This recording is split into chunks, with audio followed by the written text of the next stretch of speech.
Olá, aquele abraço. Estamos começando mais uma edição do TVI News aqui pela TVI, canal 24.2 da sua operadora TV Cabo para o sul da Bahia. Obrigado a Ilhéus e Itabuna pela grande audiência, as duas pioneiras da TV por assinatura no estado da Bahia. Muito obrigado aí, há mais de 19 anos, né? Já quase 20 anos acompanhando a gente. Olha, programa de hoje, quarta-feira, a gente vai falar aqui sobre geopolítica, né? E segurança pública, com o especialista, o mestre Roberto José, daqui a pouquinho aqui no programa. Vamos comentar também as notícias de Brasília, os preparativos para o G20 aqui no Brasil e o encontro agora, nesse momento, né, do presidente Lula com o secretário lá dos Estados Unidos. A gente vai comentar também esse assunto. E hoje tem a participação da Maria Antonieta, jornalista do quadro PQP. Bom dia, Tonete. Bom dia, Barbosa, bom dia a todos. A gente vai falar sobre essa crise que se agrava, está cada dia mais se aprofundando, da fala do presidente Lula contra Israel. Em vez de tentar minimizar, está tentando aprofundar a crise. Agora eles querem expulsar o embaixador de Israel. Ô, Barbosa, tenha paciência, está ficando feio. Daqui a pouquinho a gente vai comentar esses e outros assuntos aqui da nossa política. Inclusive a aprovação ontem no Senado Federal, por maioria absoluta, né? 60 votos contra 2, o projeto que limita a saidinha dos bandidos aí nos presídios. A gente vai comentar isso daqui a pouquinho também aqui no programa. Inclusive vai ser parte também do comentário do Roberto José. Bom, gente, vamos falar também de esportes. O Bahia joga hoje pela Copa do Brasil, faz seu primeiro jogo no Maranhão. O Vitória, por ter sido campeão da Série B o ano passado, conseguiu a vaga aí de última hora, mas não joga agora, só joga na terceira fase da Copa do Brasil, justamente por ter sido campeão. A próxima rodada já envolve também outra equipe aqui da Bahia, né? E o Itabuna, que vai jogar na segunda rodada, né? O próximo mês. Tudo isso e muito mais. Falar em Itabuna, a gente também vai falar do jogo de hoje à noite lá em Jequié. O Itabuna precisa vencer para sair da zona do rebaixamento. Tudo isso e muito mais a partir de agora aqui no programa, que está disponível também para você na rede mundial de computadores através do nosso aplicativo tviplay.com.br e TVI Play Brasil na loja de Androids. Lá você encontra toda a nossa programação e assiste ao vivo também on demand, onde e quando você quiser, a hora que você quiser. Tem um presente lá para você, gratuito, Jornal à Tarde, assinatura do Jornal à Tarde para você gratuito. Você não precisa assinar, você entra lá e lê as principais notícias do Jornal à Tarde. Inclusive daqui a pouquinho vai passar aí no rodapé do seu vídeo alguns detalhes aí, né, algumas chamadas de notícias importantes que estão hoje no Jornal à Tarde. Dentre elas, a convocação da Justiça Espanhola para que o Daniel Alves compareça amanhã no tribunal lá da Espanha. O que vai acontecer? Qual será a sentença para o Daniel Alves? Uma expectativa aí, né? E todos nós, até porque o Daniel Alves, além de ser brasileiro, é baiano. E a gente quer acompanhar o que vai acontecer com ele, qual vai ser a punição do Daniel Alves. Tudo isso e muito mais você vai encontrar aí no nosso aplicativo TVI Play Brasil, na loja de Androids, ou tviplay.com.br. Olha, gente, choveu muito nos últimos dias, a gente tem dado a previsão do tempo aqui para você, né? Aqui na região, todas as cidades aqui do sul da Bahia, a previsão era de uma semana de chuva, então a gente vai ter chuvas aí fortes ainda em todo o sul da Bahia, né? Até o final da semana. Alguns dias nublado, outros parcialmente nublado a nublado, com o sol aparecendo. Temperaturas mais amenas, estamos na casa aí dos 30 graus, nas principais cidades aqui do interior da Bahia, principalmente no sul da Bahia, aqui próximo ao litoral, e a previsão de chuvas fortes. Ilhéus ontem choveu muito, muitas ruas alagadas, muitos problemas estruturais na cidade de Ilhéus. Cidade de Ilhéus que, desde a reeleição do prefeito Mário Alexandre, a cidade ficou acéfala, a cidade ficou sem prefeito, né? As coisas estão acontecendo aleatoriamente, a gente não vê nenhuma ação da prefeitura para minimizar o sofrimento do povo ilhéense. Enquanto o governador trabalhava por Ilhéus, principalmente o ex-governador Rui Costa, a cidade tinha esse prefeito, que era o governador do estado. Mas depois que Rui Costa saiu, né, acabou seu mandato, entrou o Jerônimo, a cidade ficou sem prefeito.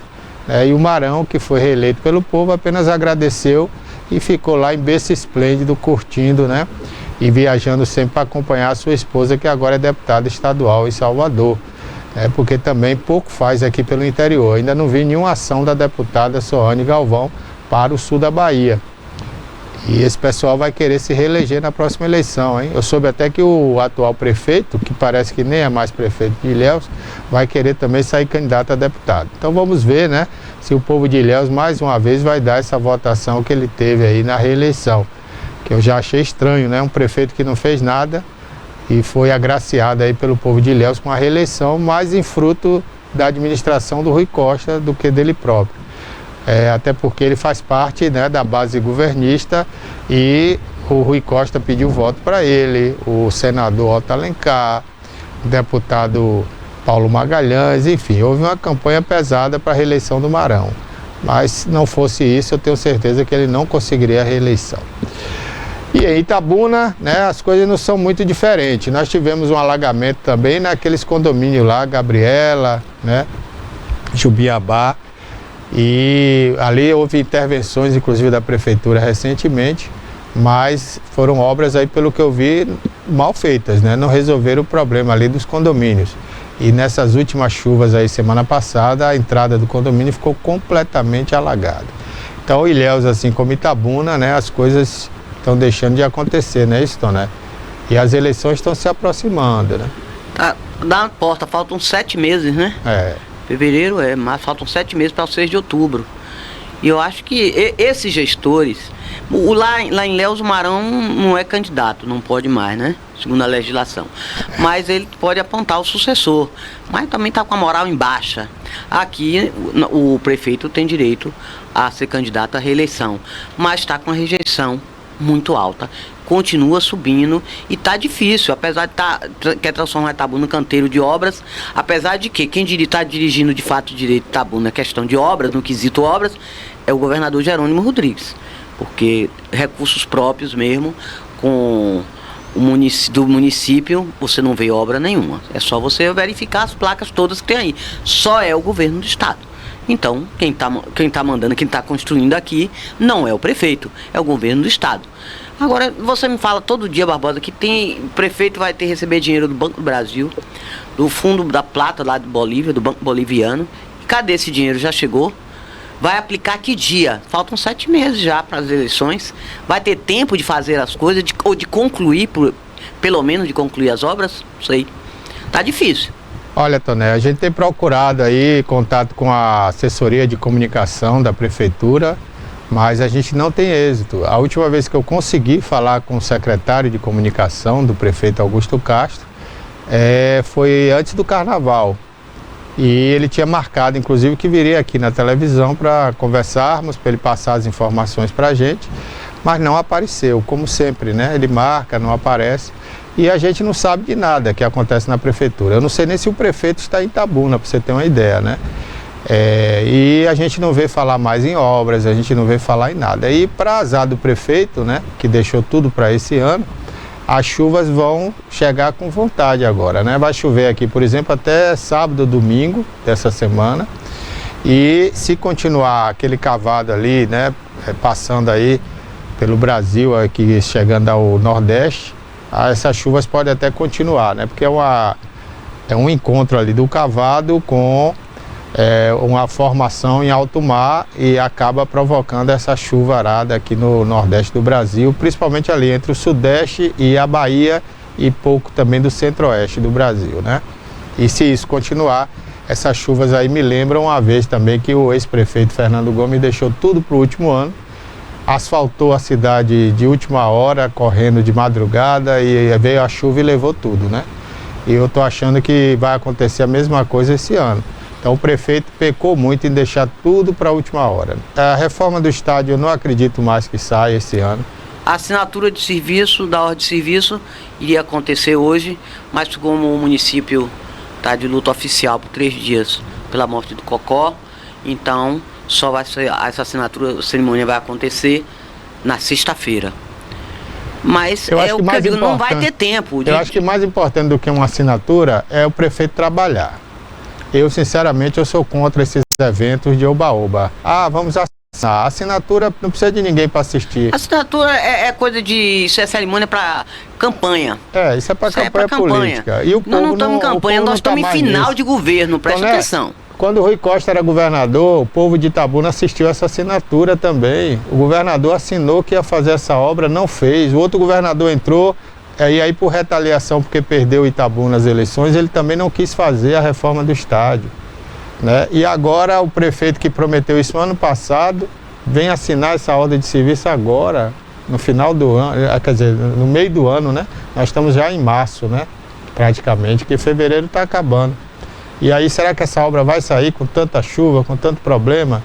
Olha, eu não sei não, viu? Eu já não acredito mais. Eu só acredito vendo. Eu também não acredito, e o povo também. Olha, eu tenho que lembrar vocês, o povo não é burro, o povo não é mais trouxa. Deixar essas obras para o final de gestão, isso já é muito conhecido, isso é recorrente, é idiotice, ninguém mais acredita. Ah, porque senão o povo esquece se fizer no início. Então, agora que está fazendo, é obra eleitoreira, prefeito. Ninguém quer saber mais. Não é por aí. E para essa rejeição, para você tirar agora, tá muito complicado, viu, Barbosa? Tá muito difícil. Porque essas obras que estão sendo anunciadas agora no final de gestão, vão ser concluídas quando? Vai ter tempo hábil?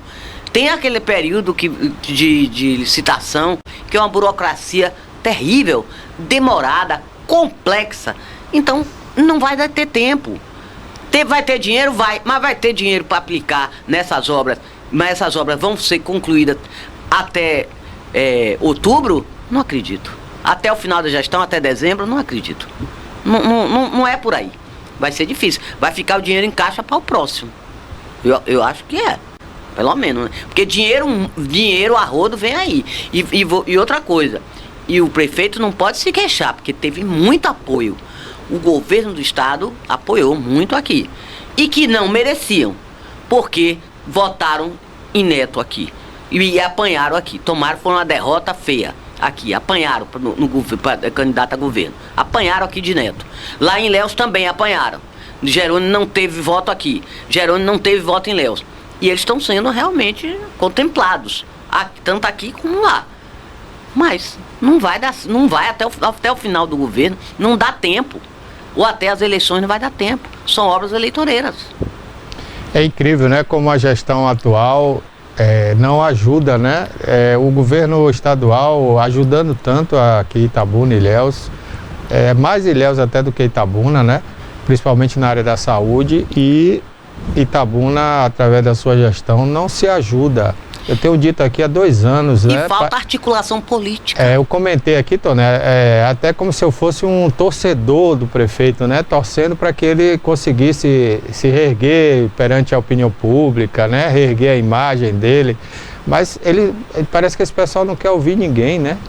Então venham dizendo aqui há 2 anos, melhora a comunicação, gente, melhora a comunicação.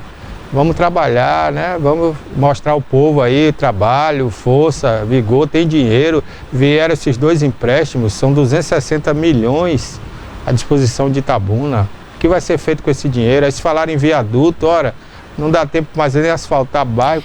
Cadê as pontes que prometeram também pontes? Não consertaram a passarela, tá toda enferrujada para cair. Foi o ex-prefeito que fez. Deixa essa assombração de lado, de ex que já fez. Se concentre, se foque na sua gestão, na sua administração. Porque foi o outro que fez? O outro fez e acabou, você tem que consertar. Porque agora é você, o mandato é seu. É você que tem esse compromisso de resolver as coisas de Itabuna. Não é o que a assombração lá.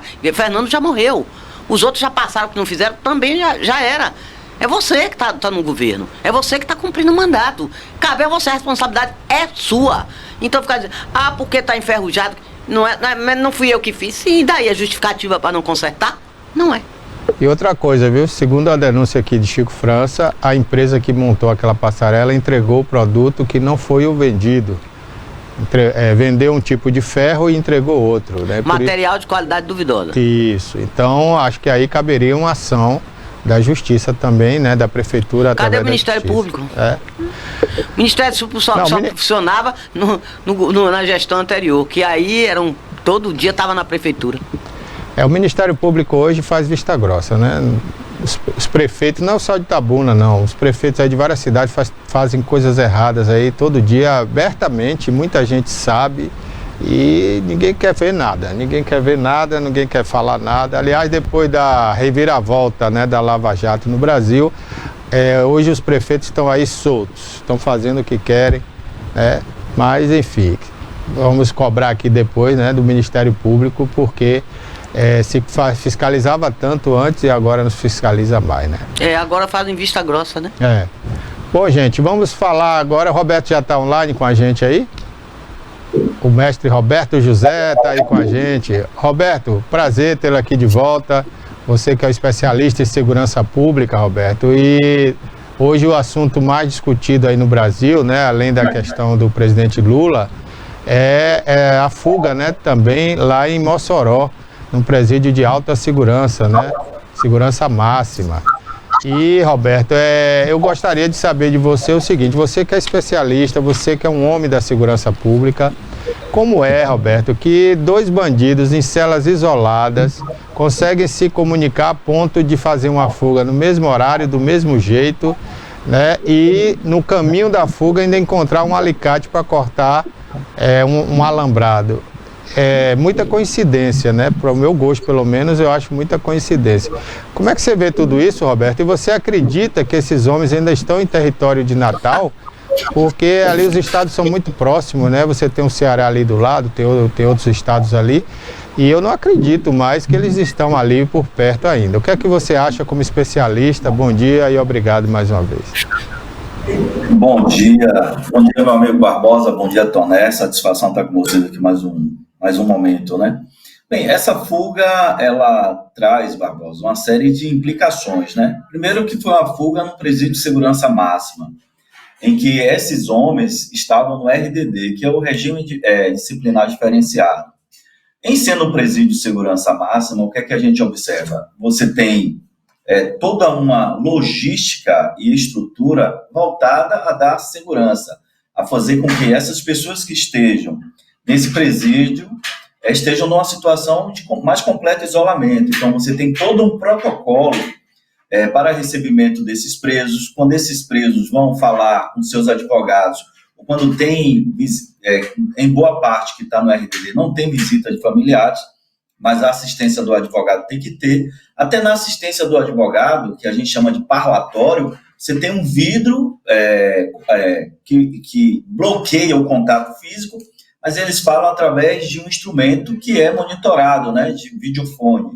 Então, assim, você tem uma série de situações em tese que deve corroborar com a segurança, e essa é a primeira fuga que nós temos. Então, uma série de consequências, uma série de acontecimentos levanta a suspeita de que houve uma facilitação. Inclusive a Polícia Federal, que aí está uma figura, né, que mostra bem uma imagem aérea desse presídio, né? Ele tem 12 celas de isolamento, que é exatamente para essa regime disciplinar diferenciado, ou seja, em que os presos ficam isolados. Você tem um outro pavilhão que é para presos ali que podem ficar em áreas coletivas, né? Esse presídio tem uma zona de exclusão, ou seja, não se pode construir ao redor desse presídio. Esse presídio tem cercas, que o ideal, aí muito se fala, é importante ter muros. De acordo com os manuais de segurança no mundo inteiro, o muro não é princípio de assegurar, de ajudar na segurança, né? Veja aí a localização, ele está a 250 quilômetros de Natal, a 200 ali da capital de Sergipe, Fortaleza, mas ele está muito próximo também ao Oceano Atlântico. Então, por exemplo, para evacuar, né, retirar esses dois suspeitos daí, esses dois presos fugitivos pelo mar, para eventualmente aí levar para uma área internacional e aguardar resfriar as coisas. Por exemplo, você tem uma ampla área de controle do Comando Vermelho aí na região norte, via Foz do Amazonas. Então, a área que daí se acessa rapidamente a Foz do Amazonas. Então, muito provavelmente esses presos já não estejam mais aí. Como eu falei no início, Barbosa, há uma coincidência muito grande. Você tem câmeras que não estavam funcionando.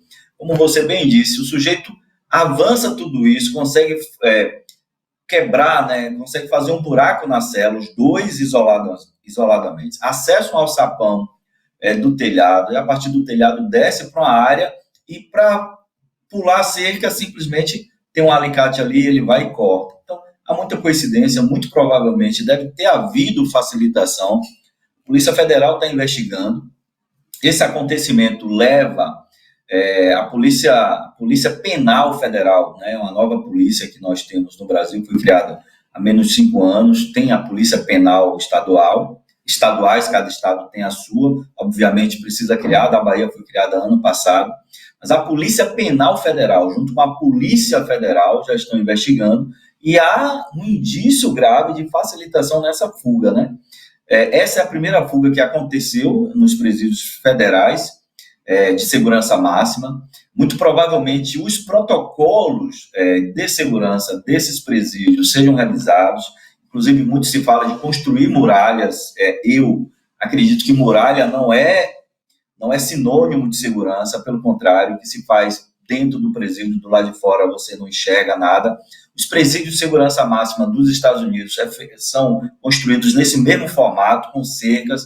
Obviamente, você pode criar áreas de exclusões após uma cerca dessa, uma cerca elétrica, após uma outra cerca, então você cria um ambiente maior de segurança, mas, para além disso, quando existe corrupção de funcionários, todos esses elementos de segurança acabam sendo burlados, porque você tem uma série de coincidências que leva a crer de que essa falha na segurança, esse comprometimento da segurança e consequente fuga desses dois presos de segurança máxima, são presos vinculados ao Comando Vermelho, foi muito provavelmente tem uma relação direta com a facilitação nessa fuga. E nos próximos dias a Polícia Federal deve trazer provas, né, que indicam que esse indício está sendo bem, melhor dizendo, está sendo um direcionamento, né, que tem uma conclusão de que houve uma facilitação. Por enquanto não se pode afirmar porque está em investigação, mas muito provavelmente os indícios levem a essa conclusão, Barbosa.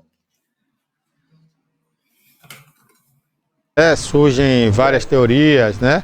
As chamadas teorias da conspiração, né? Mas nessas teorias aí eu vi uma que realmente tem muito sentido, assim, né? Faz sentido, né? Que é aquela recente visita que uma mulher fazia ao Ministério da Justiça, que causou todo aquele imbróglio. Na época o Dino disse que não conhecia, depois assumiu que teve com ela uma conversa. Ela era mulher de um participante do Comando Vermelho, né? E foi o Flávio Dino que justamente nomeou o novo chefe desse presídio. Então parece que é uma teoria, mas é uma teoria que faz sentido até certo momento, né? Peraí, essa mulher visitava o Ministério da Justiça, depois o Ministério da Justiça é que nomeou esse novo chefe lá, e aí acontece uma fuga justamente de 2 indivíduos dessa facção criminosa. Parece que tem uma ligação aí, né? Assim, deixa aparecer, né, Roberto? A gente não pode afirmar nada, mas tem, assim, um certo indício aí, não tem? Barbosa, como você bem falou, é apenas uma teoria da conspiração, né? Quem nomeia, porque eles estão debaixo do guarda-chuva do Ministério da Justiça, né, que faz a gestão do DEPEN, Departamento de Polícia Prisional, e também da Polícia Federal, da Polícia Rodoviária Federal, da Senasp, junto com a Força Nacional. Então, tudo isso está no guarda-chuva do Ministério da Justiça e Segurança Pública, que a Segurança Pública acaba dominando as ações do Ministério da Justiça em quase que 80%, né? Quem nomeia, de fato, é o ministro. Isso, Barbosa, não passa de uma mera conjectura, né? Teoria de conspiração. Não acredito que tenha, Barbosa, uma relação direta. A visita de pessoas ligadas a movimentos sociais, a ONGs em Brasília, essas visitas acontecem diuturnamente. Quem vai a Brasília sabe que as pessoas ligadas a movimentos sociais e ONGs, qualquer um pode formar ONG. É óbvio que figuras formam ONG para cometer crime, né? Uma vez isso comprovado, a autorização de funcionamento dessa ONG é cassada. Então, parece que é o caso dessa senhora que tem uma ligação com o Comando Vermelho, enfim. O Comando Vermelho, de fato, é uma organização muito poderosa, assim como é o PCC, tem muito dinheiro e que muito provavelmente consegue corromper figuras de governo. Não acredito nesse termo de alto escalão como a figura do Dino, ou de superintendentes, mas, de repente, de figuras que deveriam dar segurança, né? O sujeito que deveria estar ali no monitoramento, aí deixa as câmeras falharem, faz um planejamento de longo prazo para que essa fuga aconteça. Mas, ainda assim, nós estamos falando de pressupostos e de índices, de indícios de materialidade de um crime. Por enquanto, ainda não tem nada comprovado. O fato é que o ministro Lewandowski tomou as atitudes corretas, que é suspender todos os funcionários, né, principalmente ali o diretor do presídio e aqueles funcionários que estavam no dia, ou funcionários que tinham uma relação direta com o vídeo monitoramento e com essa parte de manutenção, suspende-se para que se abra uma investigação preliminar interna, né, um PAD, que é o procedimento administrativo disciplinar, que é um procedimento interno. Fora isso, você tem um procedimento de investigação da Polícia Federal, em sendo a área federal. E aqui eu volto a dizer que a Polícia Penal Federal não tem como competência investigar. A Polícia Penal Federal, a competência é guardar o preso, ter o preso em sua custódia, o preso que está ali sobre a responsabilidade federal. A competência que está lá na Constituição, no artigo 144 da Constituição, de investigar, nesses casos, é da Polícia Judiciária Federal, que é, no caso, a Polícia Federal. A investigação, ela é uma atribuição da Polícia Federal e da Polícia Civil. As outras polícias não podem investigar. No caso da Polícia Militar, a competência é policiamento ostensivo preventivo. Ela só investiga casos de crime militar, né, praticado por policial militar. Esse é um presídio, de fato, de segurança máxima, e essa segurança foi comprometida. Bom, foi comprometida porque tem uma série de indícios, volto a dizer, que vão no sentido, na direção de que pode ter havido uma facilitação nessa fuga em razão desses indícios, né? Período carnavalesco, como bem falou o ministro, independentemente disso, né? Você tem ali os indícios de as pessoas, esses dois presos retiraram a barra de ferro da própria parede da cela e com essa barra quebraram a parede, fizeram um buraco para acessar a área externa a essa cela, depois entrar no alçapão que não tinha nenhum mecanismo de trava, né, nenhum cadeado ali nos alçapões que deram acesso ao telhado, e depois, uma vez que esses indivíduos acessaram a área externa, coincidentemente tinha material de equipamentos, né, de construção, né, e acharam ali um alicate para cortar o alambrado, né, a cerca, enfim, uma série de coincidências, de indício leva a crer que houve, de fato, uma facilitação para essa fuga. A Polícia Federal, nos próximos dias, deve trazer isso mais à baila. Enquanto isso, você tem uma mega estrutura, são 4 helicópteros, né? Você tem um monitoramento, inclusive, por telefone, todas as herbes, né, que são aquelas antenas telefônicas, estão já sendo monitoradas, e a Polícia Federal tem expertise nisso, né? Nos próximos dias, pode ser que sim, mas também pode ser que mais adiante essas pessoas sejam capturadas, mas, para além disso, as investigações estão correndo em um curso bem acelerado. Ver o que é a máquina pública, né, rapaz? Sairia muito mais barato se o governo, né, seja ele qual foi que já passou, o atual, detectou aqueles problemas no presídio. Não era melhor ter reformado, né? Tirar desse presídio essas celas, esses caras dessas celas, que já tinha ali os ferros ficando expostos, né? Enfim, agora vai sair muito mais caro. Imagine uma operação dessa com 600 homens, 4 helicópteros, né? Armas, munições, alimentação para essa turma toda, combustível, né? Quantos milhões serão gastos nessa operação que talvez nem seja bem sucedida, né? Então é aquela história, o remediar sai muito mais caro do que o prevenir sempre, né, Roberto? Não é verdade. Remediar é muito mais caro, prevenir é muito mais barato, fazer a profilaxia, a prevenção. Mas, volto a dizer, do ponto de vista estrutural, parece que o presídio estava em condições adequadas. O que deve ter havido? Falhas né? Por exemplo, quando você tem câmeras que não estavam funcionando ou estavam funcionando de forma equivocada. Ora, basta entrar em contato com a empresa que faz o serviço de manutenção e o serviço de manutenção seria feito. Em sendo um presídio de segurança máxima, isso autoriza até uma dispensa de licitação. Ali o diretor do presídio avocar uma dispensa de licitação, uma INEX que a gente fala, né? E fazer um serviço. Isso ele justifica o seu presídio de segurança máxima por ter indivíduos perigosos ali. O que parece, Barbosa, é que não houve necessariamente falha estrutural. Muito provavelmente, eu estou falando aqui de indícios, né? Indícios de materialidade de crime, que houve, de fato, uma facilitação. E em caso de facilitação, você pode fazer o presídio de segurança máxima que houver, né? Colocar um sujeito num porta-aviões ou numa plataforma em alto mar, mas se houver facilitação, se houver corrupção de funcionários, de pouco adianta nisso. Por isso mesmo que os mecanismos, os protocolos precisam ser revisados, né?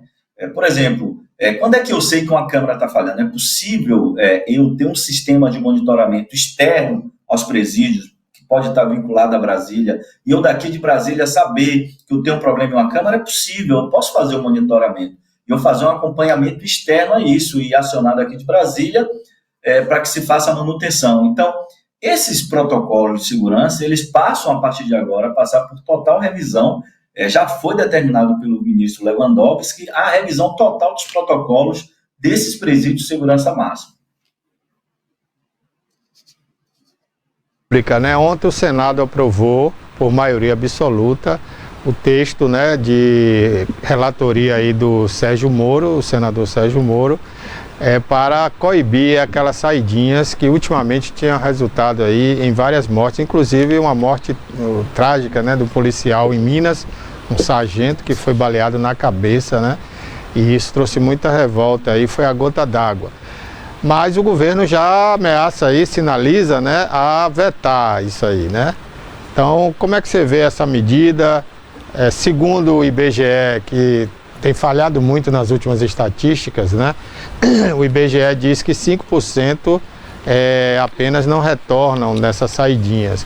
Mas se for isso mesmo, esse 5% é muito grave, porque está fazendo um estrago grande, né, nessas saidinhas, toda vez que tem saidinha. Eu me lembro, uns 5 anos, 6 anos aqui na Bahia, um bandido saiu, né, de uma saidinha dessa. Ele saiu do presídio, foi direto para o shopping de Salvador e sequestrou uma mulher na garagem do shopping, né? Então, assim, se é 5% esses dados, pode ser, mas esse 5% tem feito muito estrago na nossa sociedade. Como é que você vê isso? Barbosa, eu vejo primeiro em 2 pontos essa situação. Primeiro que a saidinha bancária, a saidinha dos presídios, saidinha bancária é outro crime, né? A saidinha dos presídios, que reduziu muito agora, né? Por conta de menos disponibilidade de moeda física no mercado. Então, o que é que a gente está tendo? Num cenário nacional, isso não é fenômeno só do estado da Bahia, é uma redução de crimes contra o patrimônio, crimes violentos contra o patrimônio, que é o caso de saidinha bancária e de assaltos à mão armada, por conta da menor disponibilidade de dinheiro físico no mercado. Em contrapartida, a gente tem os crimes de fraude e estelionato crescendo de forma exponencial. Isso é pauta para um outro debate aqui, a gente falar um pouco sobre isso.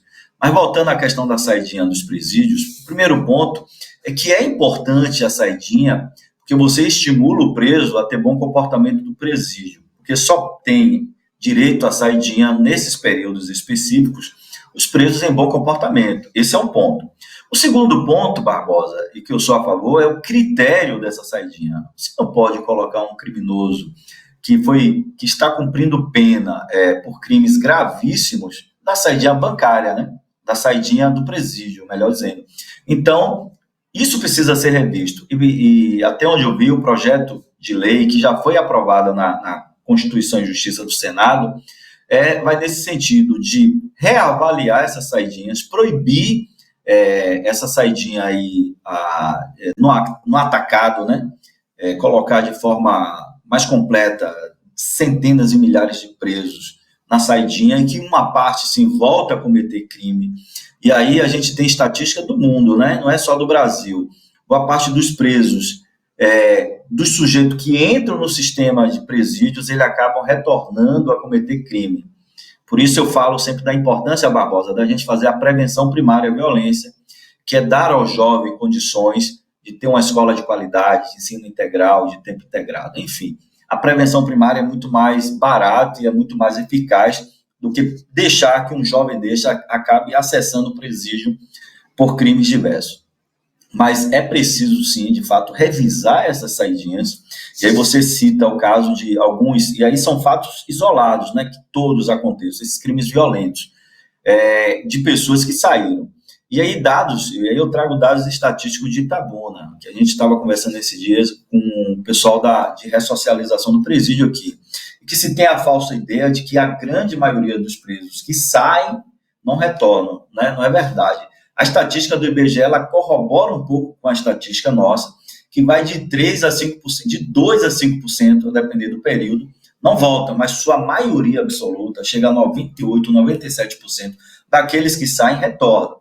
Agora, é óbvio, Barbosa, que nós não podemos assegurar que uma parte dessa galera que sai volte a cometer crime nesse período da saidinha para se juntar uma economia a partir do crime e retorne para o presídio, né? Isso a gente não pode assegurar que não aconteça. Então, essas saidinhas, de fato, precisam ser revisadas para que elas tenham critérios, né? Esses presos de alta periculosidade, presos que cometeram os crimes violentos, crimes que extrapolam o limite, né, de aceitação da sociedade, é óbvio, como diria Durkheim, né? Emílio Durkheim é um grande filósofo, né? A violência sempre existiu no mundo, só que a gente precisa ter o nível aceitável dela, né? E os crimes violentos, os crimes nesse sentido, criminosos nesse sentido, líderes de facções que notadamente que foram condenados por participação, por liderar facções, precisa ser repensado mesmo você colocar um sujeito desse em liberdade por saidinha. Então, eu sou a favor, isso está sendo discutido, passou pela CCJ do Senado, isso ainda vai à votação no plenário do Senado, aí depois volta, aí nesse caso a Casa Revisora é a Câmara dos Deputados, porque nada impede que o projeto de lei comece no Senado e termine na Câmara dos Deputados. Mas o curso normal é começar na Câmara dos Deputados e o Senado revisar. Muito provavelmente deve passar. Quando se fala de provável veto do presidente, o presidente tem direito a veto, é óbvio. Ele não pode vetar a lei toda, ele pode vetar determinados artigos que se justifiquem inconstitucionalidade, né? E aí vai se abrir uma justificativa, dizer, esse artigo é flagrantemente constitucional, por isso, por isso, por isso. Porque, Barbosa, a gente segue a Constituição. A Constituição é a grande lei que ordena todas as outras no Brasil. E também o Senado, e tanto o Senado quanto a Câmara dos Deputados, podem derrubar o veto do presidente, ainda que tenha sido vetado sobre essa argumentação de inconstitucionalidade. Aí quem é que faz o controle de constitucionalidade, que a gente chama de controle concentrado de constitucionalidade? É o STF. Aí uma coisa que podia ser dialogada dentro das esferas de poder, que é no caso do Legislativo, acaba caindo no colo do STF, que precisa se posicionar. O STF é o guardião da Constituição, é quem faz o controle concentrado de constitucionalidade. Os juízes de primeira instância fazem o que nós chamamos de controle difuso, né? O sujeito entra com a petição, ele diz, isso aqui é inconstitucional, sua petição é inepta, né? Ele nega. E quem faz o controle concentrado é o STF, né? Enfim, isso pode cair no colo do STF, caso haja um veto do presidente, esse veto seja derrubado, e se for flagrantemente inconstitucional, muito provavelmente caia no colo do STF. É importante, é assim que funciona a democracia, não é fácil. Não é fácil viver numa democracia, mas ainda assim, Barbosa, é o melhor dos regimes para se viver, não é isso? Embora eu acho que uma parte do Supremo Federal hoje age mais dentro de uma autocracia do que de uma democracia. Eu tenho visto, por exemplo, esse inquérito aí do Alexandre de Moraes, né, com relação ao 8 de janeiro. Ontem mesmo ele condenou mais 17 pessoas, né? Se não me engano, foram 17 ontem. E essas pessoas estão pegando aí 16, 17 anos, 15 anos de prisão, sem direito à defesa, não é a vara adequada, né? Esses processos tinham que ir para uma primeira instância. Pelo menos eu tenho ouvido isso de especialistas. Eu já pensava assim, né? Mas eu ouvi isso outro dia do Ives Gandra, né? Que inclusive foi professor do Alexandre de Moraes. E ele disse isso, né?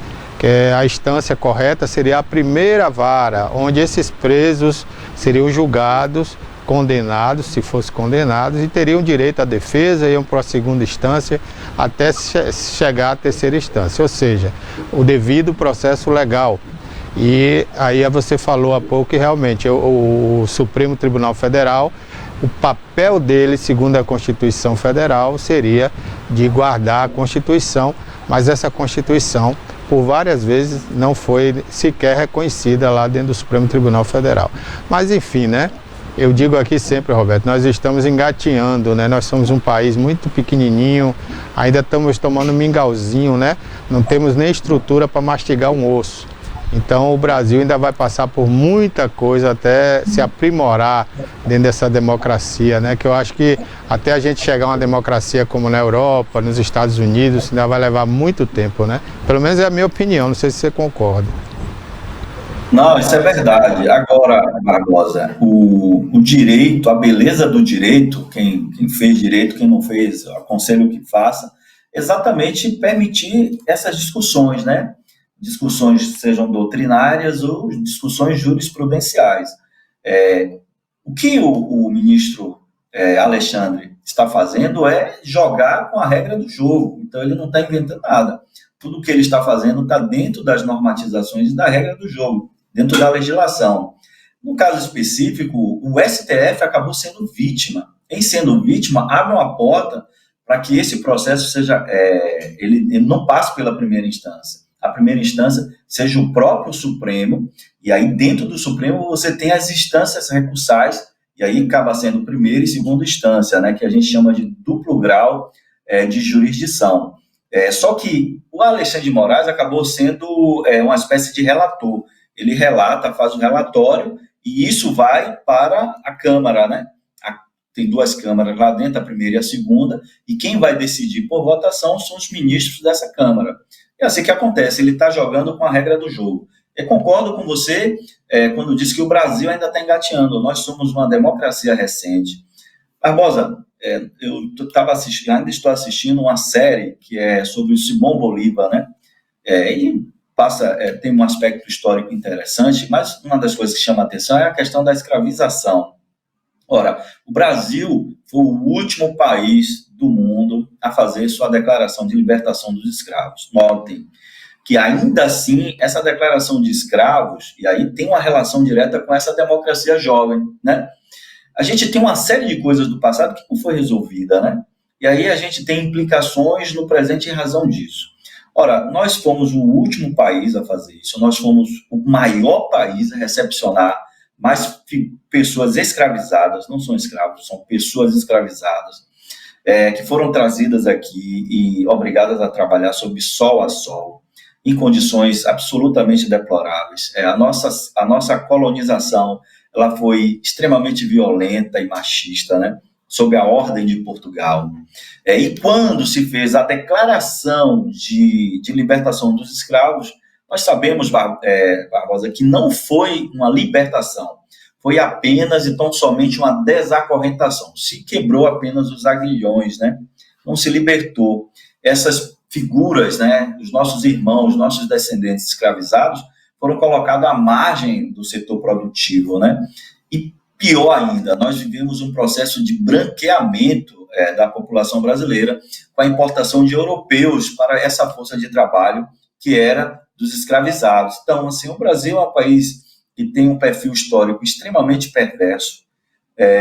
Todos os processos de mudança de regime ou de pseudo-revoluções que nós tivemos não foi feita pela população, em si por uma elite. E aí, como eu digo, que nós somos uma democracia recente e que precisa resolver suas coisas do passado que reverberam hoje, exatamente essas situações, né? Então, para a gente ser uma democracia saudável, a gente precisa passar por um processo de alfabetização, por um processo de educação sistêmico e de qualidade, para que aí sim a gente, com uma nação amadurecida, consciente de si, consciente do seu passado, consciente de quem foi, consciente do que é e com visão do que quer ser no futuro. Fora isso, a gente vai ter esses ciclos, né, que a gente tem no Brasil. Infelizmente, é dessa forma. Mas ainda assim, Barbosa, nós somos uma nação abençoada, né, para quem acredita em Deus, mas a gente é uma nação abençoada pela natureza ou por Deus. Nós temos tudo para ser uma das grandes nações do mundo. Nós temos todo o potencial para isso, né? Liderar a parte de economia verde. Vamos sediar nos próximos dias o G20, vamos sediar aí a convenção que trata sobre o clima no estado do norte do Brasil. Então, assim, a gente tem as condições postas para a gente ser uma das maiores nações do mundo, mas de pouco adianta a gente avançar nesse sentido se a gente não olhar para trás para corrigir os erros do passado. Nós somos, sim, uma nação ainda em processo de amadurecimento. É isso aí, Roberto. Inclusive, eu queria até fazer um registro aqui, que você falou de educação, né? E uma das qualidades do governo Lula no primeiro mandato, no segundo e nesse terceiro tem sido realmente pela educação. Eu vi essa semana, né, duas medidas do governo em relação a isso que eu gostei muito, né? Primeiro, incentivar o jovem pobre, né, a estudar com aquela bolsa que vai sair agora, né? E segundo, melhorar as condições físicas dos estabelecimentos de ensino, né? Isso é muito bacana. Esse modelo que foi feito aqui na Bahia por Rui Costa, eu até mostrei aqui, né? Essa escola de tempo integral, os equipamentos que ela tem, a qualidade que ela tem. São poucas escolas no Brasil que têm essa qualidade, então precisa realmente ganhar o Brasil inteiro. E o Lula se redimiu outro dia, né? Falou até que pediu perdão ao Brizola, né? Porque ele criticou muito o Brizola por essa ideia e hoje ele vê que é o caminho, educação em tempo integral para os jovens sair da criminalidade, né? Então eu parabenizo aí e eu espero que o Lula tenha essa mesma humildade agora para pedir perdão a Israel, aí ao judeu, né? Pelo que ele falou. E eu acho que ele vai ter essa grandeza de pedir aí, humildemente, perdão, né? Depois dessa conversa de hoje, eu acho que com o chanceler lá americano, ele vai voltar atrás aí do que ele falou. Mas a educação realmente, Roberto, você tem razão, é o caminho. E se esse governo continuar assim, né, trabalhando pela educação, principalmente daqueles mais miseráveis, que não têm acesso a uma boa educação, né? Não tinha, pelo menos, até agora. Isso vai ajudar muito, né? Eu só achei a questão do ProUni, né, muito limitada. ProUni não, como é que chama aquele cadastro, né? O CAD único, né? Eles estão limitando muito, porque assim, você tem as proteções que você tem que dar ali, que são as cotas, né? Negros, índios, LGBTs e não sei o que mais. Aí você tem agora também, além dessas cotas, né? 50% do financiamento do FIES só para uma determinada categoria. E os outros que não estão nessas categorias, mas precisam também estudar, né? Precisam fazer uma faculdade. Então, eu acho que isso acaba limitando, né? Fazendo uma segregação a determinados grupos e aqueles que não estão inseridos nesses grupos, mas não têm dinheiro, vão acabar sendo alijados do processo. Eu acho que isso foi um erro, mas que no futuro pode ser corrigido. Agora, Roberto, esse G20 aí, qual é a sua expectativa e o que é que você acha que vai sair desse encontro aqui no Brasil? Vamos lá, nós temos dois assuntos para tratar. O primeiro a gente já tratou, segurança. Vamos lá para essa questão da geopolítica, né? Primeiro eu quero elogiar a sua gravata. Você está com uma gravata que Lula utiliza, uma similar. É o modelo Lula aqui hoje. Eu vim em homenagem ao Lula. Poxa, você está bonito aí com essa gravata. O Lula utiliza sempre em situações especiais, né? Então, o que é que acontece? Primeiro, é importante, antes de falar do G20, primeiro, vamos falar logo do G20, né? G20 é a reunião das nações, das 20 grandes nações do mundo em processo de desenvolvimento. Se a gente falava que eram nações abaixo do G7, hoje você tem a China que é o número 2 em desenvolvimento, né? A Índia, que deve estar ocupando a 3ª posição, né? Deve ultrapassar nos próximos meses aí a Alemanha. Então, o G20 é, de fato, muito importante para o mundo, porque o G20, inclusive, ultrapassa o PIB do G7, que era antiga o grupo, né, o clube dos países mais ricos do mundo, e que hoje não são mais os mais ricos. Hoje o G20, o PIB do G20 é maior do que a união do PIB do G7. O G20 vem demonstrando no mundo uma nova geopolítica, e aí, mas a Rússia o Vladimir Putin sim, o Vladimir Putin é um ditador, sim, é um ditador, é um genocida também, mas ele é o presidente da Rússia, e aí é o chamado pragmatismo político, né? Então, é condenável o que Putin está fazendo na Ucrânia, é condenável. Quais as repercussões dessa guerra na Ucrânia? Aí a gente precisa avaliar o papel da OTAN, a contraforça que está fazendo ao processo expansionista de Putin. O G20 reúne, e é uma das pautas, a questão da guerra, tanto que o seu ministro de Relações Exteriores, ele está vindo para o Brasil para isso, diz que vai ter até dificuldade de abastecer o avião, teria em tese, mas não haverá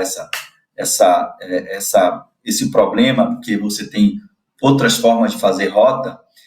Então, ele vai vir cá, o representante do Putin, para dialogar sobre isso. Um dos temas certamente vai ser, mas o tema principal é sobre a questão do meio ambiente e a guerra, né, as guerras, tanto lá na Ucrânia quanto a guerra aqui no Oriente Médio. E aí, quando você fala, Barbosa, que Lula deveria ter a sensatez de pedir desculpas, primeiro é importante analisar o fato. Eu concordo, eu acho que deveria, isso seria um gesto de grandeza. Mas, assim, Lula acertou em tudo, só errou no tom. Primeiro, Israel tem o direito de defesa. Eu mandei até uma figura só para a gente ver o ataque, né? O contra-ataque, mas na verdade é o ataque que Israel está fazendo agora a Rafah, que é uma das áreas mais povoadas ali ao sul de Gaza, que na verdade pertence a Gaza. Então, assim, primeiro, a população civil de Rafah é cerca de 1 milhão de pessoas. Fica exatamente ao sul de Gaza e pertence à faixa de Gaza. Uma parte das pessoas que moravam mais ao norte de Rafah, né, que é aquela zona de limítrofe de Gaza, já começou a sair daquelas áreas exatamente por conta da guerra. O que é que a gente tem ali? Primeiro, hoje, os Estados Unidos, após essa fala, a controvérsia de Lula, já propõe uma resolução ao Conselho de Segurança da ONU, um pedido de cessar-fogo da guerra em relação a Israel e ao Hamas. Estados Unidos e Israel, a gente sabe que são considerados parceiros, mas os próprios Estados Unidos já fizeram duas sanções, 2 bloqueios de pedido de sanção, um em outubro, outro em dezembro, e agora os Estados Unidos pedem para que haja um cessar-fogo em Rafah, não em Gaza, exatamente para que a população civil, primeiro, Israel determinou que para entrar em Gaza era interessante que a população de Gaza se refugiasse em Rafah, que fica ao sul. E aí, como que você determina que se refugie em Rafah e depois você invade Rafah? Óbvio, Israel tem o direito de defesa, mas Israel, de fato, extrapolou o seu direito, o seu limite de defesa, quando mata mais de 30 mil pessoas. Menos de 10% dessas 30 mil pessoas são militantes palestinos, são militantes do Hamas, segundo informações daquela agência de informações da Reuters, né? Então, assim, menos de 10%, ou seja, menos de 3 mil pessoas dessas 30 mil mortas são militantes do Hamas, ou seja, a população, em sua maioria, é população civil. 40% dessas pessoas mortas são de crianças e adolescentes. Isso é um crime de guerra. Está extrapolando, inclusive, ataques a hospitais, a residências, a escolas, sob a argumentação que ali teria militantes do Hamas. É possível que se tenha. Recentemente, Israel fez um ataque a um comboio de ambulâncias, sob a argumentação que em uma daquelas ambulâncias tinha alguns militantes do Hamas. Isso é um crime de guerra. E quando se pratica crimes dessa natureza, na dimensão que está acontecendo, com mais de 30 mil mortos, Barbosa, isso é um genocídio. Quando é que Lula erra? Quando equipara isso ao Holocausto. De fato, a comparação, e aí o Jacques Wagner, que é judeu, falou ontem, né, esteve com Lula e disse, Lula, você errou no tom, a gente não pode comparar com o Holocausto, é coisa completamente diferente. Agora, essa mortalidade de civis, isso pode ser comparado. Então, você tem uma mortalidade muito alta.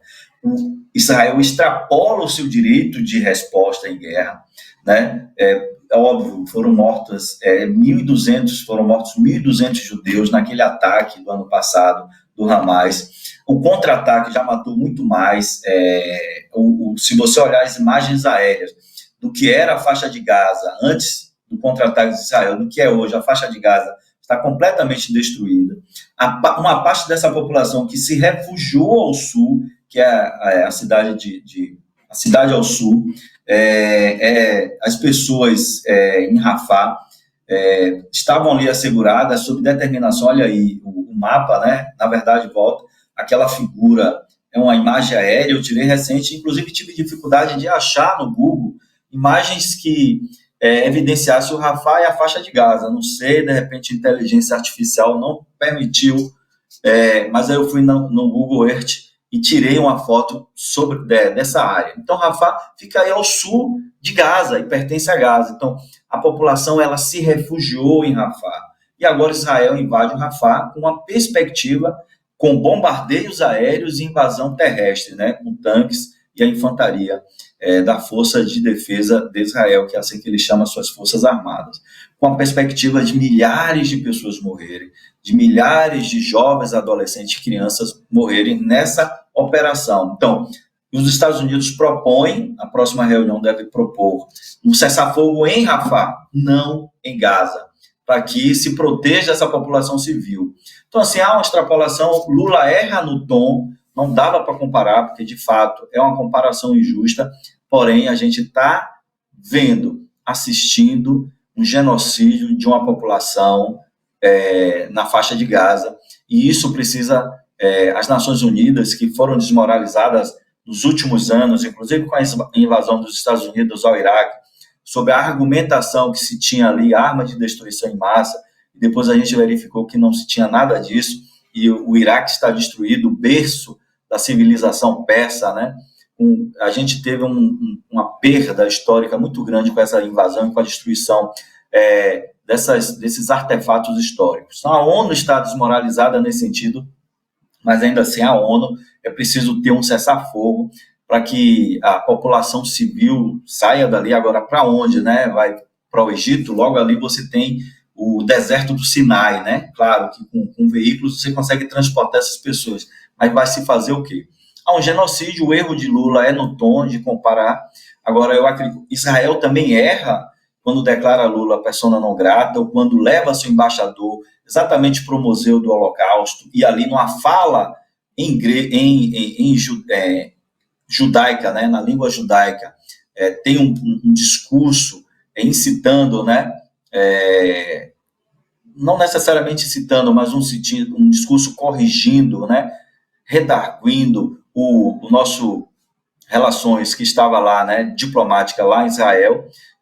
Lula convoca a embaixada de Israel no Brasil para prestar declarações. Então, eu acho que Israel erra também, Lula errou, porém, Lula deveria, aí a minha opinião pessoal, o próprio Jacques Wagner já falou sobre isso, o senador baiano, que aí Lula deveria mostrar um gesto de grandeza, dizer, opa, o meu discurso não é contra os judeus, não é contra os israelenses, é contra o Netanyahu, na sua ação belicosa, se tem morrido muita gente, muito palestino naquela área. Desculpe por fazer essa comparação, foi uma comparação injusta, impensada, não é verdade que se equipara, mas se está, sim, cometendo um genocídio ali na faixa de Gaza. Milhares de pessoas, de crianças, adolescentes e mulheres estão morrendo em razão dessa guerra, que extrapola, Barbosa, o limite de autodefesa de Israel. Completamente. o limite de defesa se extrapolou. É verdade que o Hamas cometeu crime de guerra? É verdade. É verdade que pode ter cometido ato terrorista, porque o conceito de terrorismo é outro? Sim, é verdade. Mas o direito de resposta de Israel extrapolou todas as condições de normalidade de um direito de defesa. Aí eu ia já perguntar a você sobre isso, né? Naquela ocasião que os Estados Unidos invadiram o Iraque, passando por cima da ONU e de tudo mais, né? Que a ONU, como você disse, a ONU hoje não tem quase nenhum papel importante mais no mundo, porque ninguém respeita, né? Mas naquela ocasião, a imprensa mundial não foi para o Iraque, para ouvir a oposição do Iraque. Hoje elas estão em Gaza, só transmitindo para o mundo a opinião do Hamas. Né? Não sei por que há esse carinho pela essa organização terrorista, né? Muitos progressistas do mundo gostam de abraçar as causas aí do Hamas e a imprensa está indo nessa. E aí eles se localizam mais dentro de Hamas do que dentro de Israel. E aí houve mais, então a gente está ouvindo mais o lado de quem está sendo atacado, claro, né? Mas também não houve o lado de Israel, porque Israel não atira gratuitamente, né? Os mísseis não param de surgir lá de Gaza para Israel e também do Hezbollah, já do outro lado da Líbia também. Então o Israel está sempre se defendendo mais até do que atacando. Mas matou muita gente, né? Mas é aquela história, como é que você faz um omelete sem quebrar os ovos, né? Você está numa guerra, está sujeito a tudo. Agora, não estou defendendo Israel não, mas eu no lugar de Israel talvez faria a mesma coisa, porque a ideia é você não deixar mais vestígio dessa organização no mundo. Porque o estatuto dela é bem claro, ela diz que quer acabar com Israel, detonar Israel e todos os judeus da face da terra, né? Então é uma coisa muito perigosa e já que chegou a esse ponto, realmente Israel tem razão. Eu acho, né? A minha humilde opinião. Agora, você como especialista, né? Por que naquela época ninguém foi contra o presidente dos Estados Unidos, ninguém falou que ele era um criminoso de guerra, porque exterminou uma grande parte da população do Iraque, e você sabe disso, o Iraque acabou, você mesmo falou aí, né? Aquela civilização persa que eu mesmo tinha vontade de conhecer o Iraque para ver a história ali, aquelas obras de arte, e acabou tudo, meu amigo. Os Estados Unidos acabou com isso, então ninguém falou nada, o mundo todo ficou caladinho. Hoje tem mais de 100 países criticando aí Israel, né? Mas é aquela história, quem sabe o que está vivendo é quem está lá. Quem vive aterrorizado dentro de Israel com aquela faixa ali cheio de terroristas, né? E de criminosos desse Hamas ali de um lado, o Hezbollah de outro. Você já pensou você viver em Israel? Como é que você ia dormir com sua família, sabendo que qualquer momento você poderia sofrer um ataque, um atentado? Então a gente que está de fora é fácil falar, né? Eu não gostaria de estar num país e ouvir opiniões de terceiros sobre o meu país, né? Quem tem que resolver as coisas do meu país somos nós. Por exemplo, eu sou contra o que ocorre na Venezuela. Mas eu não emito minha opinião porque se o povo da Venezuela está lá e está aceitando, é problema deles, eles que se resolvam, entendeu? Eu penso dessa forma, eu acho que cada país tem sua soberania, seu jeito de pensar e de agir, ele é que sabe o que está sofrendo, né? Qual é a sua opinião aí? É isso, Barbosa. Na verdade, aquela invasão ao Iraque, sob essa argumentação, ocorreu no final da década de 90, né, início dos anos 2000. Nós temos mais de 23 anos, 20 anos na média de lá para cá. De lá para cá, a internet avançou muito, então todo mundo com smartphone faz uma transmissão ao vivo. Então, é bem por isso que a gente tem esse sentimento que você expressou aí, que está todo mundo transmitindo. Naquele período, você tinha as grandes transmissoras de TV que faziam esse papel, né? Hoje, todo mundo, qualquer sujeito, com a câmera na mão, com o celular na mão, que tem câmeras muito mais potentes do que aquelas antigas, faz ali um podcast, uma live, né? Diretamente da guerra. E o que é que a gente está assistindo lá em Gaza? Então, parece que você tem toda a imprensa do mundo lá, mas não necessariamente. Você tem pessoas lá fazendo ao vivo, né, o que está acontecendo. E isso passa para a gente a sensação de que o mundo está cobrindo muito mais a invasão de Israel à faixa de Gaza do que lá quando houve no Iraque. Muito em razão dos tempos que nós estamos vivendo, né? Então, assim, a internet ela acelerou muito. Lembra que aquele repórter da Globo que tentava fazer algumas transmissões pela internet, a transmissão falhava, né? A imagem dele falhava, a voz às vezes vinha cortando e tal. É muito em razão disso. Mas eu volto a afirmar, Israel, ele tem, Barbosa, de fato, o direito de defesa. Só que extrapola nesse direito, sabe? Principalmente com um número exacerbado de mortes e sem piedade. Quando você joga uma bomba sobre um hospital para matar um possível agente do Hamas que está lá dentro, mata um, mas em compensação se mata 200 pacientes que estão lá, milhares de crianças e adolescentes, é preciso repensar. Mas aí a raiz de toda a situação está lá em 1948, quando as Nações Unidas determinam que sobre aquele espaço ali da Palestina convivesse em uma parte Israel e outro Estado da Palestina. Só que Israel, por ser uma nação muito forte e ter essas relações umbilicais com os Estados Unidos, com alguns países da Europa, em razão da sua origem, hoje quem comanda uma boa parte da mídia nos Estados Unidos e do dinheiro nos Estados Unidos são judeus, né? Também na Europa. Então eles têm uma influência muito grande. Ora, o orçamento dos Estados Unidos, um percentual grande é para doação, não é empréstimo não, para o cara devolver, pagar com juros, é doação a fundo perdido de equipamentos de guerra para Israel, sabe? E isso é em razão da interlocução que esses descendentes dos Estados Unidos e em toda a Europa fazem. Então, Israel é muito forte por isso. Mas a raiz de toda essa situação está na divisão daquele espaço da Palestina para duas nações sobreviverem, conviverem ali harmonicamente, e a cidade internacional de Jerusalém seria uma cidade internacional administrada pela ONU. Israel não topa isso. Israel tende a ampliar suas fronteiras, né? Fazendo novas áreas de colonização, levando para lá novos colonos, em espaços que lá em 1948 foram espaços destinados ao povo palestino. E aí você tem grupos surgindo como o Hezbollah, né? Como o Hamas, grupos, sim, financiados pelo Irã, e agora tem os Houthis no Iêmen, que são grupos financiados pelo Irã. Então, a inteligência militar se consegue chegar aos financiadores, se consegue chegar e abortar equipamentos que estejam chegando. Mas é óbvio que a gente tem raiz dos problemas muito nesse sentido, desse território que Israel avança, não senta para dialogar. O ideal é que aquilo que foi aprovado em 1948 fosse retomado. E aí você bem falou que o Hamas ele prega em seu estatuto o fim de Israel, o mais completo fim de Israel. E claro que toda vez que Israel invade e que se apropria de áreas, acaba estimulando essas facções extremistas islâmicas a incidirem contra o Estado de Israel. Mas o problema está necessariamente nessa área territorial que foi destinada à convivência desses dois países, dessas duas nações. E aqui a gente já discutiu a origem, né? Mas eu estava lá antes de vocês. Não necessariamente. Jericó, que é a cidade mais antiga do mundo, data de 9.000 anos antes de Cristo, já existia antes dos israelenses ou judeus chegarem naquela região, né, na área da Palestina. Enfim, essa é uma discussão histórica, se tem discussão religiosa, tem muito pano para manga aí. Obrigado mais uma vez, viu, pela sua participação enriquecedora aqui no nosso programa, bem esclarecedora.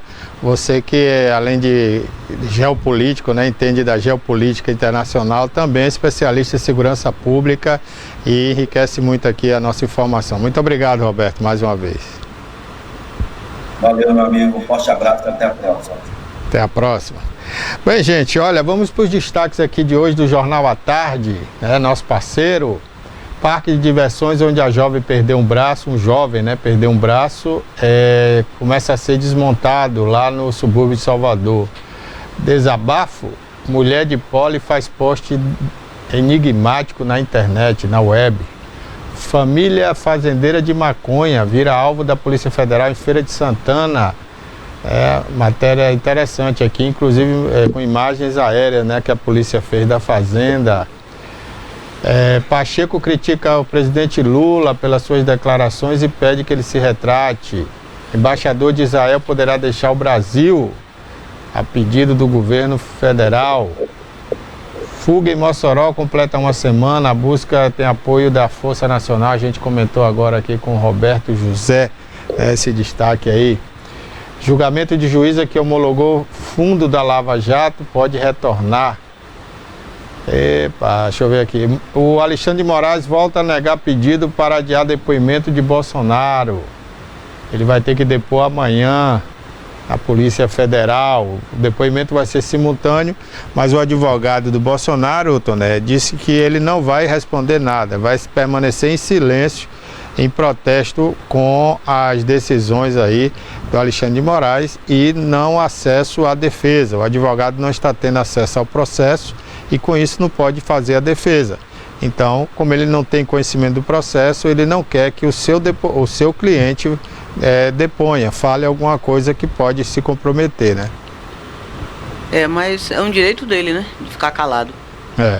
Olha, então, muito complicado aí essa semana aqui no Brasil. Com essa crise entre Brasil e Israel, essa confusão.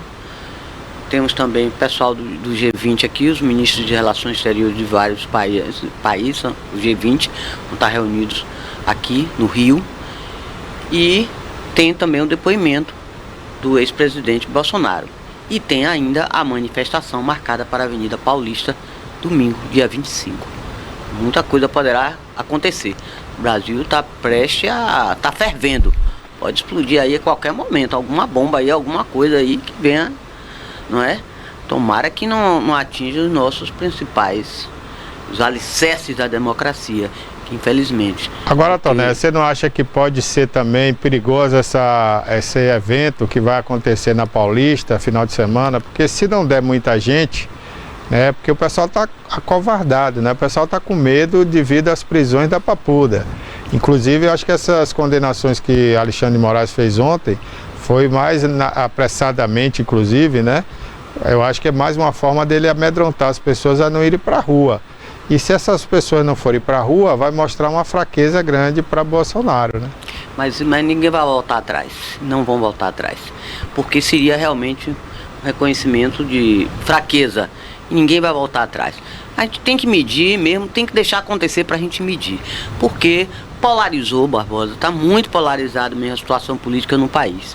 Ou é Bolsonaro ou é Lula.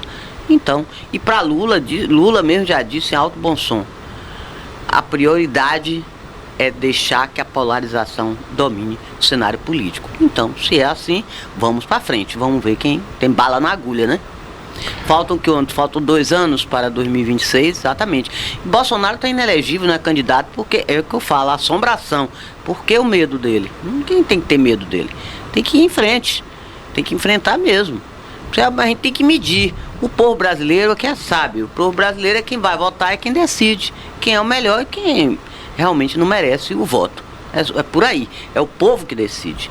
Não é ninguém... É presidente lá nenhum, não é do Supremo, o Moraes fica parecendo que é o primeiro-ministro desse país. A gente tá pensando aqui que já é uma monarquia, e a Rainha Elizabeth fica parecendo que é o presidente Lula. Fica assim, que quem manda mesmo, quem decide mesmo, é o primeiro-ministro, entre aspas, aqui no país, vem a ser o Alexandre de Moraes. Eu acho que o Alexandre de Moraes está tomando muito gosto pelo poder, né? Ele é todo poderoso, Barbosa. Ele manda no executivo, ele quer mandar no executivo, quer mandar no legislativo, quer mandar no Senado e na Câmara de Deputados, no Congresso. Então fica difícil. Só ele que fala, só ele decide, ele julga, ele que decide quais são as ações que tem prioridade. O cidadão comum que tem algum processo, alguma ação no Supremo Tribunal Federal, pode tirar de tempo, dá até 2026, ninguém vai votar nada. Só vai votar coisa que tenha relação com os bolsonaristas. Por aí. Ok. Olha, um policial militar foi preso com mais 4 homens por roubo de carro aqui na Bahia. E o governo do estado faz o lançamento da revista Nova Bahia, que destaca avanço da gestão estadual.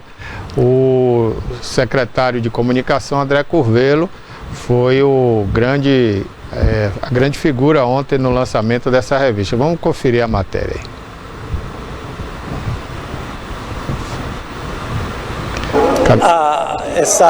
Esse lançamento do número 1 da revista Nova Bahia, ele é justamente um retrato do muito que foi feito na gestão do governador Jerônimo Rodrigues no ano de 2023.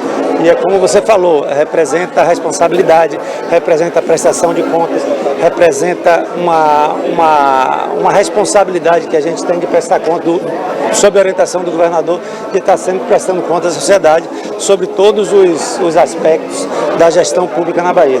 É uma revista que ela se renova, né? Nesse primeiro ano dela, ela já vinha sendo com um outro formato na gestão do governador Rui Costa e anteriormente também na gestão do governador Jacques Wagner, e agora ela está mais moderna, ela está com uma nova linguagem e ela vai estar à disposição também nas redes do governo já a partir de hoje à noite. A revista serve para vocês da imprensa fazer as análises, as críticas, tomar as informações. Isso acaba sendo referência de um ano para o outro do que é que foi feito, porque é um documentário recheado com muitas imagens e com dados e números. É um relatório, na verdade, só que a SECOM, criativa, faz em forma de revista para tornar mais leve, mais apreciável. Mas ali tem uma grande mensagem, e nesse caso, a chamada central é que é uma nova Bahia, um ano no exercício de construção, de concursos, de capacitação, construção de pontes, de estradas. Então, tudo isso dá a gente uma centralidade naquilo que nós fizemos e poder correr ainda mais para que em 2024 a gente possa fazer mais. Tá aí, portanto, a revista a gente recebe todo ano, né, esse relatório do governo do estado, o que é que foi feito, quais são as obras, né, e realmente é uma revista bem produzida. A SECOM é número 1 em comunicação, viu? Eu acho que toda prefeitura deveria aprender com o André Curvelo, com a SECOM, a fazer comunicação. Inclusive, hoje é um modelo para o Brasil, né, o presidente Lula está usando esse modelo da Bahia para divulgar suas ações também no Brasil. Você vê que toda hora tem propaganda aí na televisão, em rádio, outdoor, revista, né? Falando as ações do governo. Coisas ainda que nem foram concluídas, como a escola em tempo integral e uma série de coisas no Brasil, mas Lula já está divulgando a sua intenção em fazer isso. Então é muito bom e é o que faltou no governo Bolsonaro, né? Eu digo sempre aqui, o gestor que não tem comunicação é um zero à esquerda, porque a população não sabe. Se você hoje for na rua perguntar uma obra de Bolsonaro, ninguém vai saber dizer, né? Porque não houve divulgação de nada que ele fez, se é que ele fez alguma coisa, porque nem eu sei. Então a mesma coisa a gente vem falando aqui da Prefeitura de Itabuna, por exemplo, né? Que está com a comunicação pífia. Aqui eu não estou culpando o secretário, né, de comunicação de Itabuna, mas a Prefeitura como um todo, né? O próprio prefeito que não tem essa visão de uma comunicação perfeita, de uma comunicação direta com a imprensa e com, consequentemente, seu eleitorado. Então, essa revista do governo do estado aí é mais uma coisa, né? Mais uma pitadinha aí nessa panela que é muito bem feita. Existem 4 agências de publicidade hoje trabalhando para o estado, né?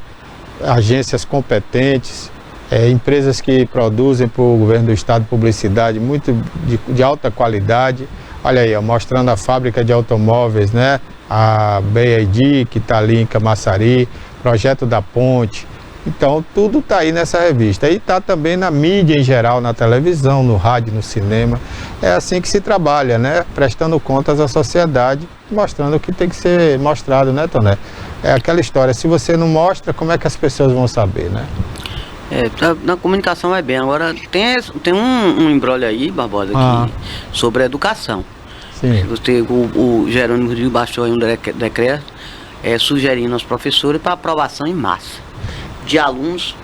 Não, mas ele disse que mesmo que aqueles que não frequentem aulas, mesmo aqueles que não obtiveram êxito em todas as disciplinas. Ele diz para evitar a evasão escolar e para ser uma educação mais inclusiva e acolhedora. Agora tem muita gente que está reagindo contra, reagindo. Mas eu ouvi esse discurso, Toné. Ontem até a gente botou essa matéria aqui, né, da aula inaugural. Mas o que é que acontece? Eu entendi, não dessa forma que está dita aí, mas eu entendi assim, né, pelo discurso que eu vi. Se alguém é reprovado na escola, a culpa não é só do aluno. A escola tem que se autoavaliar também. Será que ela está ensinando perfeito? Será que ela está ensinando correto? Será que ela está acolhendo aquele aluno para ele ter um aprendizado melhor, entendeu? Porque eu já fui aluno também de escola pública e a gente tem problemas. A gente chegava na escola com problema, né, que traz de casa, não presta atenção ali à aula. Então o professor ele tem que detectar essas coisas também, tem que ser um pouco mais humano, né? Não ficar só ali na didática e na cobrança. Ó, se não tirar nota boa, você vai perder. Não, por que você não está tirando nota boa? Leva para o psicólogo, a escola hoje tem psicólogo, né? Então encaminha para o psicólogo, né, para a professora lá que vai conversar com aquele aluno, detectar qual é o problema dele. Foi isso que eu entendi, né? Porque esse negócio também de aprovar por aprovar está errado. Isso já foi feito no Brasil uma vez, né, pelo presidente Lula, inclusive, né? Para que o Brasil atingisse aquele número do... DIH não, tem um órgão, né, internacional que mede a educação no mundo, e o presidente Lula queria que o Brasil saísse daquele patamar de reprovação, né, de analfabetismo. Então, para que atingisse esse número, ele baixou esse decreto aí, que tinha que aprovar o aluno de qualquer jeito. E isso eu acho errado, não é dessa forma aí. Mas do jeito que eu ouvi ontem no lançamento desse projeto, eu ouvi diferente, eu entendi diferente, né? O professor, ele tem o direito de reprovar, mas opa, antes de reprovar, vamos ensinar melhor. Você tem aí, ó, 4 períodos durante o ano para avaliar o aluno, né? Então se você passou o primeiro período e o segundo, você viu que aquele aluno não está tendo um rendimento bom, então tem que fazer uma autoavaliação também, o próprio professor, a escola, será que eu estou ensinando correto? O método melhor é esse aluno realmente está tendo dificuldade por algum motivo pessoal, então tudo isso tem que ser avaliado, né? Isso aí eu concordo. Agora, passar por passar, aí também eu não concordo. Fica difícil, até porque também as pessoas, os críticos desse decreto dele, do Jerônimo, falaram que ele queria melhorar os índices do IDEB, que chama-se Índice de Desenvolvimento de Educação Básica. Foi isso aí que IDEB. Lula fez da outra vez, né? E eu achei errado. Agora... Mas Jerônimo aí protestou, não é bem assim, eu não quero isso. Não se trata de aprovação em massa. Tem alguém falando isso. Eu não usei... não sei quem está usando isso e divulgando isso, nem quero saber. Eu não estou falando em aprovação em massa, que ele está dizendo aqui.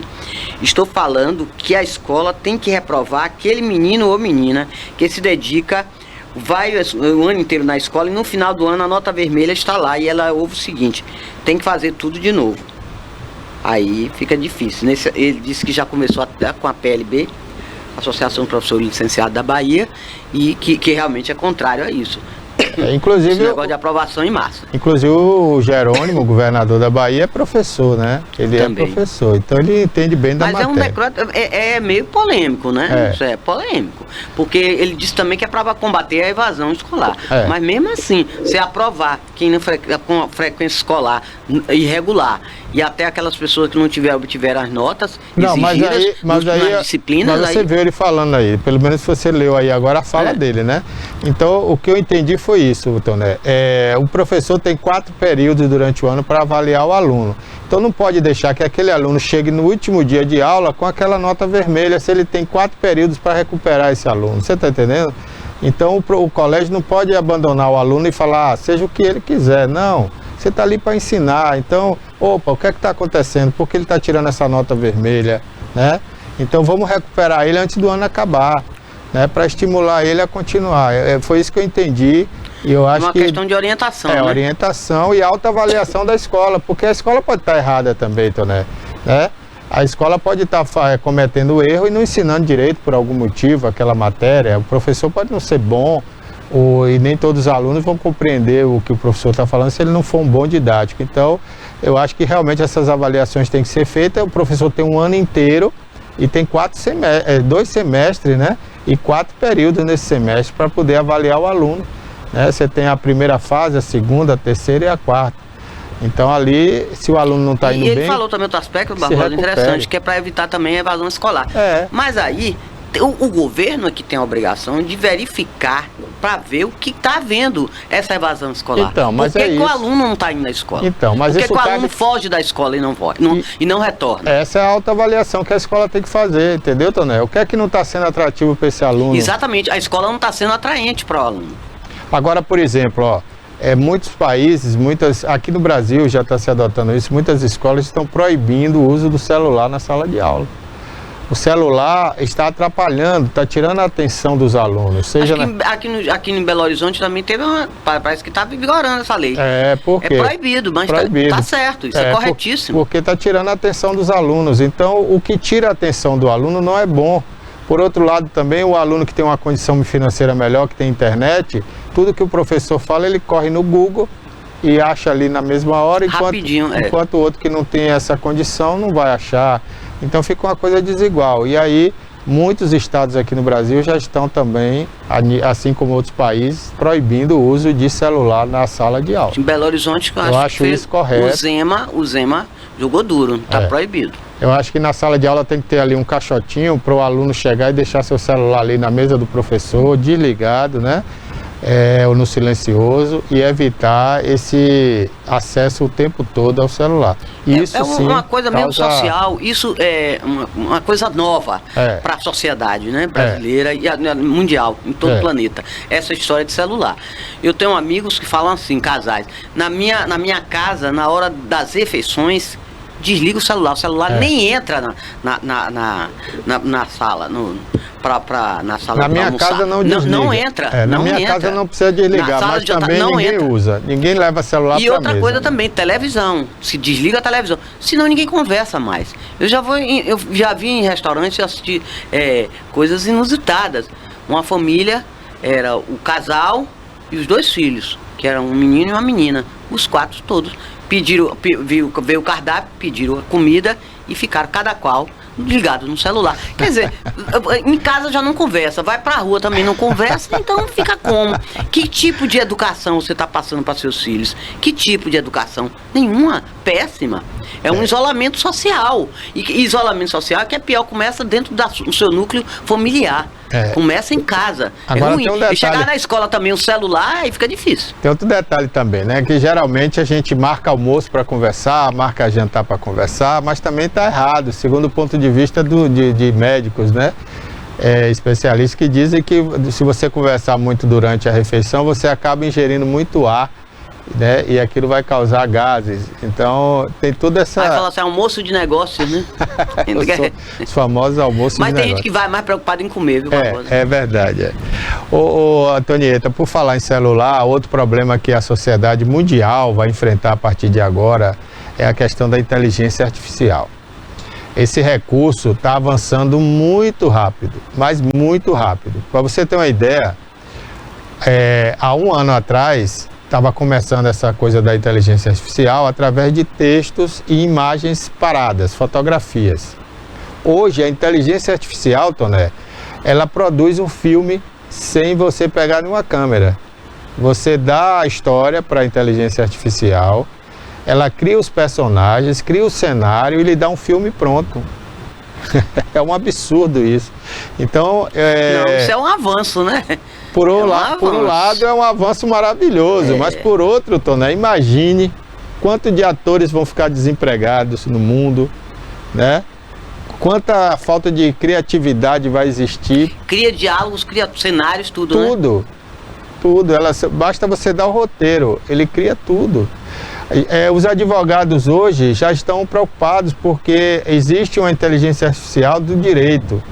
Ele cria petições, ele faz defesas e tudo com acerto de quase 100% perante a justiça. Então já existem os advogados virtuais, né? O Brasil, por exemplo, coloca no mercado milhares e milhares de advogados todos os anos. Mas vai chegar um ponto que esses advogados não vão ter muito o que fazer, né? Então, o Elon Musk, né, teve recentemente uma palestra que ele fez lá em Dubai, para os árabes, e ele foi claro e taxativo. Ele falou, em 10 anos, 80% da população mundial vai estar desempregada. E essa individualização de advogados hoje em dia no direito não existe mais. Tudo hoje é advogados associados. É um grupo. Mas aí tudo bem, porque existem várias especificações, né? Então tem advogado específico para a vara do direito, da família, outro específico para a vara do trabalho, outro para a vara do crime. Porque agora está muito diversificado. E como tem muito advogado, né? Então eles se juntam, dividem a despesa do escritório. Tem o direito tributário também, né? Ganha mais robustez perante o cliente, né? Porque não é um indivíduo sozinho, não é um advogado sozinho, é uma banca de advogado, né? Então ele ganha mais respeito, mais notoriedade perante a justiça, isso é bacana. Mas o que entristece um pouco é a questão da mão de obra humana hoje em todas as profissões, é a inteligência artificial. Nós estamos caminhando aí para a pessoa ficar assim diante do computador, ó, e falar, faça isso, e o computador vai fazer, né? Faça aquilo. Então é preocupante. Por um lado é uma maravilha para quem vai usufruir. Avanço, né? Para quem vai usufruir dessa tecnologia é uma maravilha, mas por outro lado é uma ameaça muito grande hoje no mercado de trabalho, principalmente para o trabalhador intelectual. O trabalhador braçal não, ele vai ter sempre trabalho, vai ter sempre mão de obra, mas o trabalhador intelectual, né, vai sofrer, vai desvalorizar muito a sua mão de obra, né? Por exemplo, um livro hoje. Qualquer pessoa pode escrever um livro, basta passar a ideia para a inteligência artificial que ela vai desenvolver um livro, né? Dependendo do livro. Se for um livro técnico, ainda mais fácil, né? Então, tá complicado, tá ficando complicado. E outra coisa, eu acho que vai ser muito difícil a regulamentação de tudo isso. A gente vê falar aqui no Brasil, né? O Alexandre de Moraes, o Barroso, todo mundo quer regulamentar essa questão da mídia social agora. Vai ser muito difícil com a inteligência artificial. Essas eleições aí já vamos ter muitos problemas. Por quê? Porque a inteligência artificial faz você falar o que você não falou. A pessoa pega a sua imagem, que basta uma fotografia, não precisa ser vídeo não. Pega a sua fotografia e bota você cantando, você falando, pega um tom da sua voz. Aí fala em outras línguas até, né? Bota falando em outras línguas, né? Outros idiomas. Tem até vídeo aí circulando, o presidente Lula falando em 3 idiomas diferentes. Mas, não, ele falando em português já tá dando trabalho, me poupe aí. Não, já tá dando confusão, deixa ele falando. Não bota ele não cite ele como exemplo, não, que não é, por enquanto não vai funcionar. Mas tem uns vídeos aí na internet, né? Tem um que o Silvio Santos canta rock and roll. Imagine Silvio Santos cantando rock and roll. Silvio Santos, vem aí. Com 95 anos de idade, imagine. Mas ele não tá mais fazendo televisão, não, ele já... Não, ele parou. Teve no Brasil recentemente. Dizem que ele está demente, que ele está de Alzheimer. Não, ele teve recentemente no Brasil, foi no Jaça, pintou o cabelo, né? Voltou a ficar simpático. O Jaça é aquele cabeleireiro dele aí, pai? É o cabeleireiro famoso. Inclusive o Datena estava lá pintando o cabelo também, né? Que o Datena agora tá com o cabelo grisalho. E tirou foto com o Silvio Santos, conversou com ele. Eu vi até um vídeo, né, do Datena brincando com ele. Ele não está demente coisa nenhuma, não. Ele está cansado, né, de fazer televisão, porque parece fácil, né, Ali é trabalhador, viu? Parece fácil Além fazer... de ter uma visão dele, que ele tinha uma visão muito, muito importante, realmente perfeita. Ele trabalhou mesmo e ele conseguiu fazer um conglomerado de comunicação muito bom. E ele também, o que ele fez? Ele irradiou para outros segmentos. Aí botou aquele baú da felicidade, não sei o que, tanta coisa que ele fez. Agora tá em negócio de Jequiti, de perfumes, em várias áreas ele enveredou e deu certo. Tinha aquele banco também que depois fechou, não deu certo. O banco, o cunhado dele, né? O cunhado dele, né, o irmão da dona Abravanel, Silvia. Passou a mão, né, no dinheiro, e aí o Silvio Santos ficou revoltado, né? E teve que passar adiante. Ele nem passou adiante, né? O Banco Pan-Americano acabou, extinguiu, e ele prestou contas ao Banco Central, né? E acabou pagando o rombo que foi deixado no banco.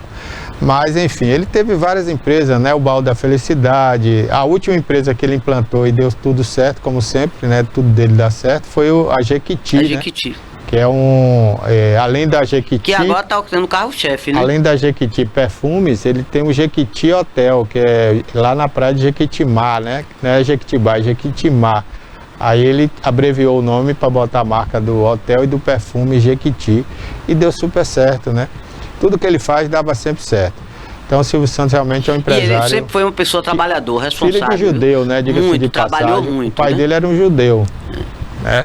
E ele era camelô, né? Ele vendia, Ele foi né? camelô, e no final agora no final dos anos, né, ele se dedicou aí à religião protestante, com a mulher dele, frequentando uma igreja protestante. E ele mora praticamente em Miami, né? Ele hoje mora em Miami, mas recentemente, como eu disse, ele passou aqui uns 15 dias no Brasil, renovou a fachada, né, o visual. E é engraçado, né, que o povo que mora em Miami às vezes tira foto dele na padaria, no mercado, ele de pijama. De pijama, ele vai agora pro supermercado de pijama. Andar de pijama. O cara, quando fica velho, acha que tem direito de tudo, né? Mas ele é uma figura realmente excêntrica, muito carismática, muito mesmo. E tem um público fiel. Ele tem a fidelidade do público dele, ninguém tira. Eu até comentava ontem, né, que no Brasil ainda tem 2 grandes ícones em vida, né, depois do Pelé, que é o Silvio Santos e o Roberto Carlos. Esses 2, quando morrerem, vai causar uma comoção muito grande no Brasil, né? Assim como foi o Pelé. Toné, o Itabuna Esporte Clube, viu, vai jogar hoje. Então vamos falar... Hoje é o dia D? Os atletas do Itabuna Esporte Clube fizeram, né, agora pela manhã, um treino leve, né, para o jogo de logo mais contra a Associação Desportiva Jequié, o ADJ. O jogo está previsto para as 21 horas lá no Valdomiro Borges. No Valdomiro Borges, lá em né? Jequié. A preparação foi comandada pelo técnico Evandro Guimarães. O jogo será válido pela 8ª rodada da etapa deste ano do Campeonato Baiano de Futebol Profissional.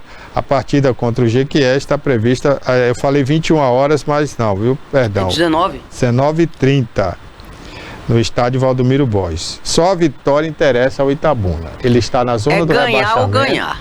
Ele está com 6 pontos na zona do rebaixamento. Ou é ganhar ou ganhar. Então Itabuna precisa vencer. Quem vem depois dele é a Lagoinha, né? É o Bahia de Feira. É o Bahia de Feira. O Itabuna precisa vencer para sair da zona do rebaixamento, né? E torcer ainda por tropeço dessas outras equipes que estão ali ao lado dele. Então a gente tem aí Bahia de Feira, que vai enfrentar o Barcelona de Ilhéus. O jogo é lá em Feira, no campo de gramado sintético. Mas ele é o último, o Barcelona deve ganhar, né? Olha, o Barcelona é o favorito, mas jogando no campo sintético é complicado, né? Vamos ver como é que o Barcelona vai se comportar, porque todo mundo que foi lá se deu mal, né? E qual é essa diferença dessa grama, essa coisa sintética? É o quê? É porque a grama sintética, Toné, é um tapete, né? Escorrega, A chuteira? Não, ela não escorrega porque ela tem umas borrachas que jogam lá no gramado que evita escorregar. Né? Mas é que assim, ele é duro, o impacto do joelho do jogador sente mais. Quando ele bate o pé na terra, a chuteira afunda, a trava da chuteira afunda, né? No gramado sintético, não. Então, quando o jogador firma o pé muito forte, ele sente dor no joelho. Então, a bola quica mais, a bola não... O solo é mais duro, a bola, ela rola mais rápido, né? E, dependendo da maneira que ela bater, ela quica mais do que na terra, né? Então tem tudo isso. Agora tem gramados e gramados, né? Tem um sintético do campo do Corinthians, do campo do Atlético Paranaense, que é diferente. Eles têm, abaixo da grama sintética, tem um tapete de palha de coco, que deixa o gramado mais fofo, né? Então quando o jogador pisa, a chuteira afunda um pouquinho, aí lembra a terra, né? Fica um pouco fofinho. É diferente desse duro, como é também o do Palmeiras. O do Palmeiras é duro, então as pessoas estão reclamando. No Allianz Parque. Tem muitos jogadores do próprio Palmeiras que já sofreram até lesões no joelho devido a esse gramado. E ficaram de mudar agora, né? Vamos ver se muda, porque a empresa que dirige lá o Parque Antártica, né? O Allianz Parque, tem essa obrigação e esse compromisso de fazer o que o Palmeiras quer, porque é um consórcio, né? Uma associação. Vamos ver uma entrevista aí, né? Que foi enviada aqui pra gente pela comissão de imprensa aí do Itabuna, com o técnico, né? Evandro Guimarães, falando desse jogo de hoje que é decisivo para o Itabuna. Bom, Mané, nós fizemos um trabalho desenvolvendo alguns aspectos. Acho que nossa equipe tem melhorado bastante desde o último jogo. Nós precisamos estar mentalmente muito forte para esse tipo de jogo, né? Nos preparamos bem, vamos com a confiança para que nós conseguimos nosso objetivo lá no Jequié. Agora, interessante também ter outra partida. Nós temos agora a focar a Copa Brasil, que é uma visibilidade em termos de nacional. Como é que está o time preparado para enfrentar uma partida de uma competição em nível nacional? Bom, nesse jogo, na verdade, eu tô tão pensando nesse jogo do Jequié que ainda não parei para falar na Copa do Brasil, né? É importante para nós, eu acho que é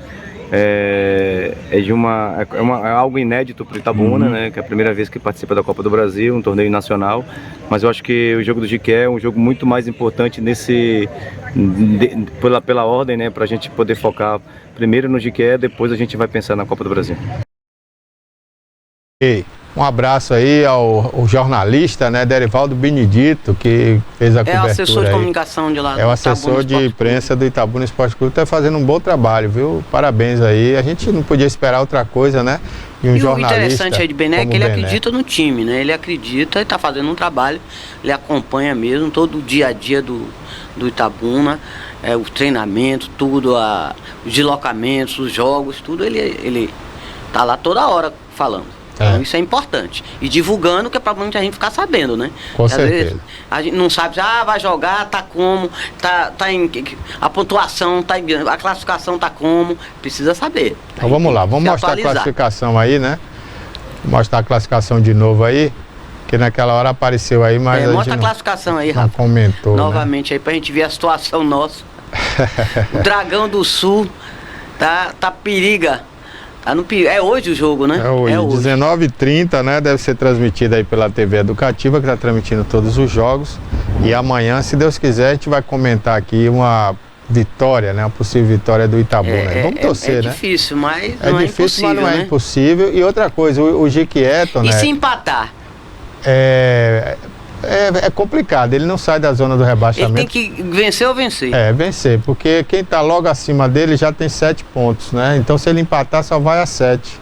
E esse que está acima dele também joga, olha lá. Olha lá, primeiro lugar, o Juazeirense lidera o campeonato com 14 pontos. O Bahia, que joga hoje pela Copa do Brasil, não é pelo Campeonato Baiano. O Bahia vai ao Maranhão jogar pela Copa do Brasil. Motoclube. Com o Motoclube. O Vitória está em terceiro lugar, né? O Vitória, com 13 pontos. E em quarto, o nosso Barcelona, aqui de Ilhéus, com 13, que joga hoje. Você viu ali, joga em Feira de Santana contra o Bahia de Feira, que é o Lanterna. Então, se o Itabuna vencer, o Itabuna vai para 9 pontos.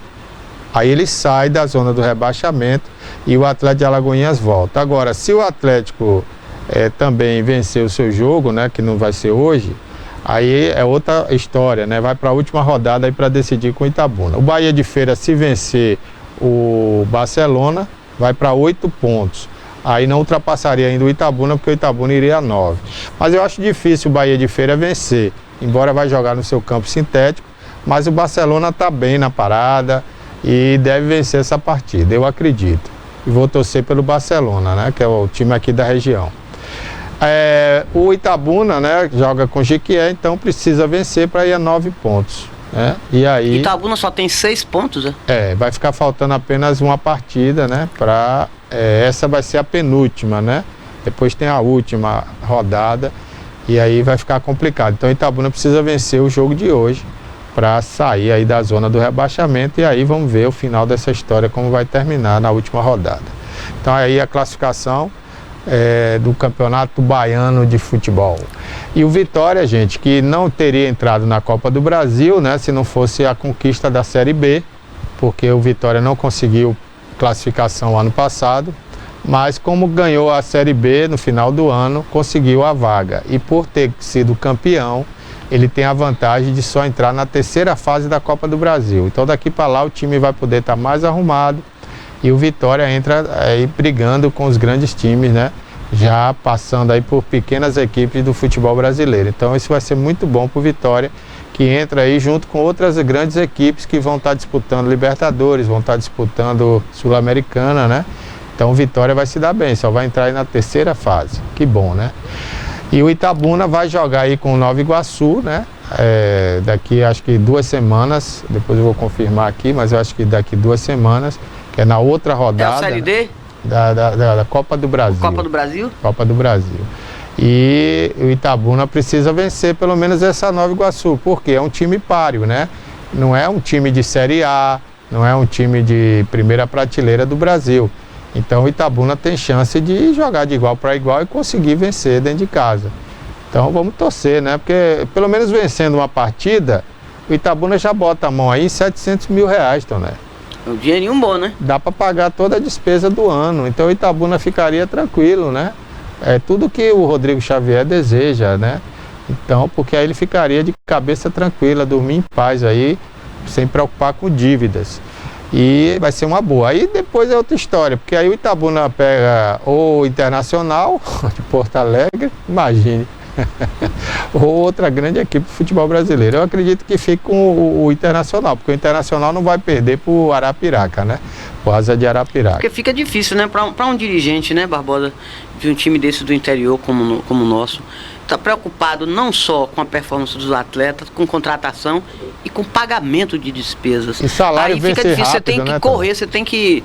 Não, loucura. E aí, ó, além de se preocupar com o salário que vence todo mês, né, dos jogadores, aí você tem a alimentação desses jogadores, que não comem pouco. O jogador de futebol come muito, porque ele corre locomoção, muito. tudo, tem que pagar transporte. Tem o transporte para cada jogo, para cada treino, tem que pagar um ônibus para levar essa turma para ir pro treino. Hospedagem.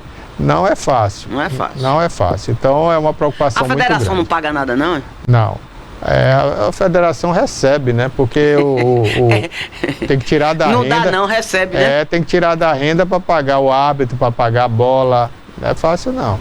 E ainda a gente não sabe a questão do patrocínio, como é que ficou, né? Porque a prefeitura colocou a Imasa para ser um dos patrocinadores. A gente não sabe quanto é que a Imasa está pagando. E a Embasa do governo do estado também ficou de entrar, né? Mas parece que até agora não oficializou. Então, a Embasa ou a Imasa? A Embasa? A Embasa também ficou de entrar com a cota. A gente vai trazer aqui o Rodrigo Xavier na próxima semana, né? Pra gente fazer um balanço aí do Itabuna e aí ele vai esclarecer essas dúvidas aí pra gente, tá bom? Vamos torcer hoje pra vitória do Itabuna. Eu quero falar aqui sobre o Fernandão, né? Que vai ter a assinatura da ordem de serviço agora sexta-feira. Que vai ter muitas novidades. E nós já entrevistamos aqui o Alcântara Pellegrini, que é o secretário de esporte, e ele falou. Mas tem muita coisa boa que poderá acontecer. Não sei se vai ter tempo ainda para esse ano, Barbosa, que eu não sei. A licitação demorou, horrores, confusão, uma empresa entrou outra. Esse ano pode esquecer, né, Toné? Sim, mas esse ano é ano eleitoral.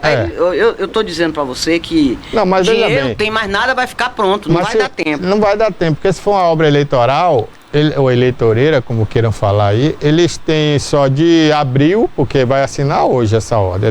Daqui que começa a empresa preparar lá, para começar, vai começar lá para março ou abril.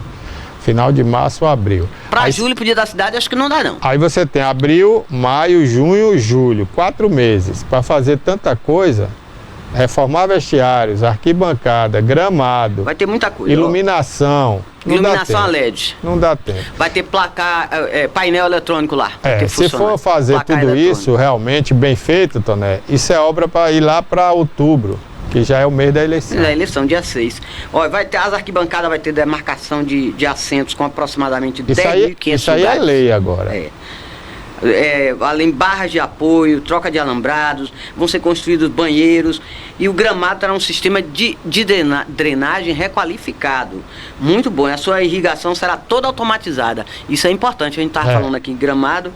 O sistema de iluminação, que é a LED, vai ter também 4 novos postos de iluminação para jogos transmitidos pela TV e um placar eletrônico. A área dos jogadores também, que é muito importante, vai ser construída uma nova área. Então tem os compartimentos todos determinados pela CBF e pela Federação Baiana. Tudo isso vai ser que tem que ser fiscalizado, né? Vestiários, nesses espaços vão ter salas de massagem, armários, banheiro, chuveiro, enfermaria, vestiário, tudo direitinho.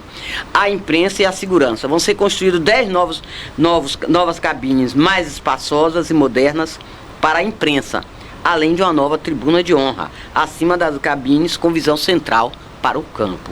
A segurança também terá prioridade no projeto para o pessoal da segurança, Corpo de Bombeiros, Polícia Militar, tudo isso. E também a empresa vencedora vai ter a obrigação de implantar esse novo gramado com esse sistema de irrigação automatizada e obras de engenharia.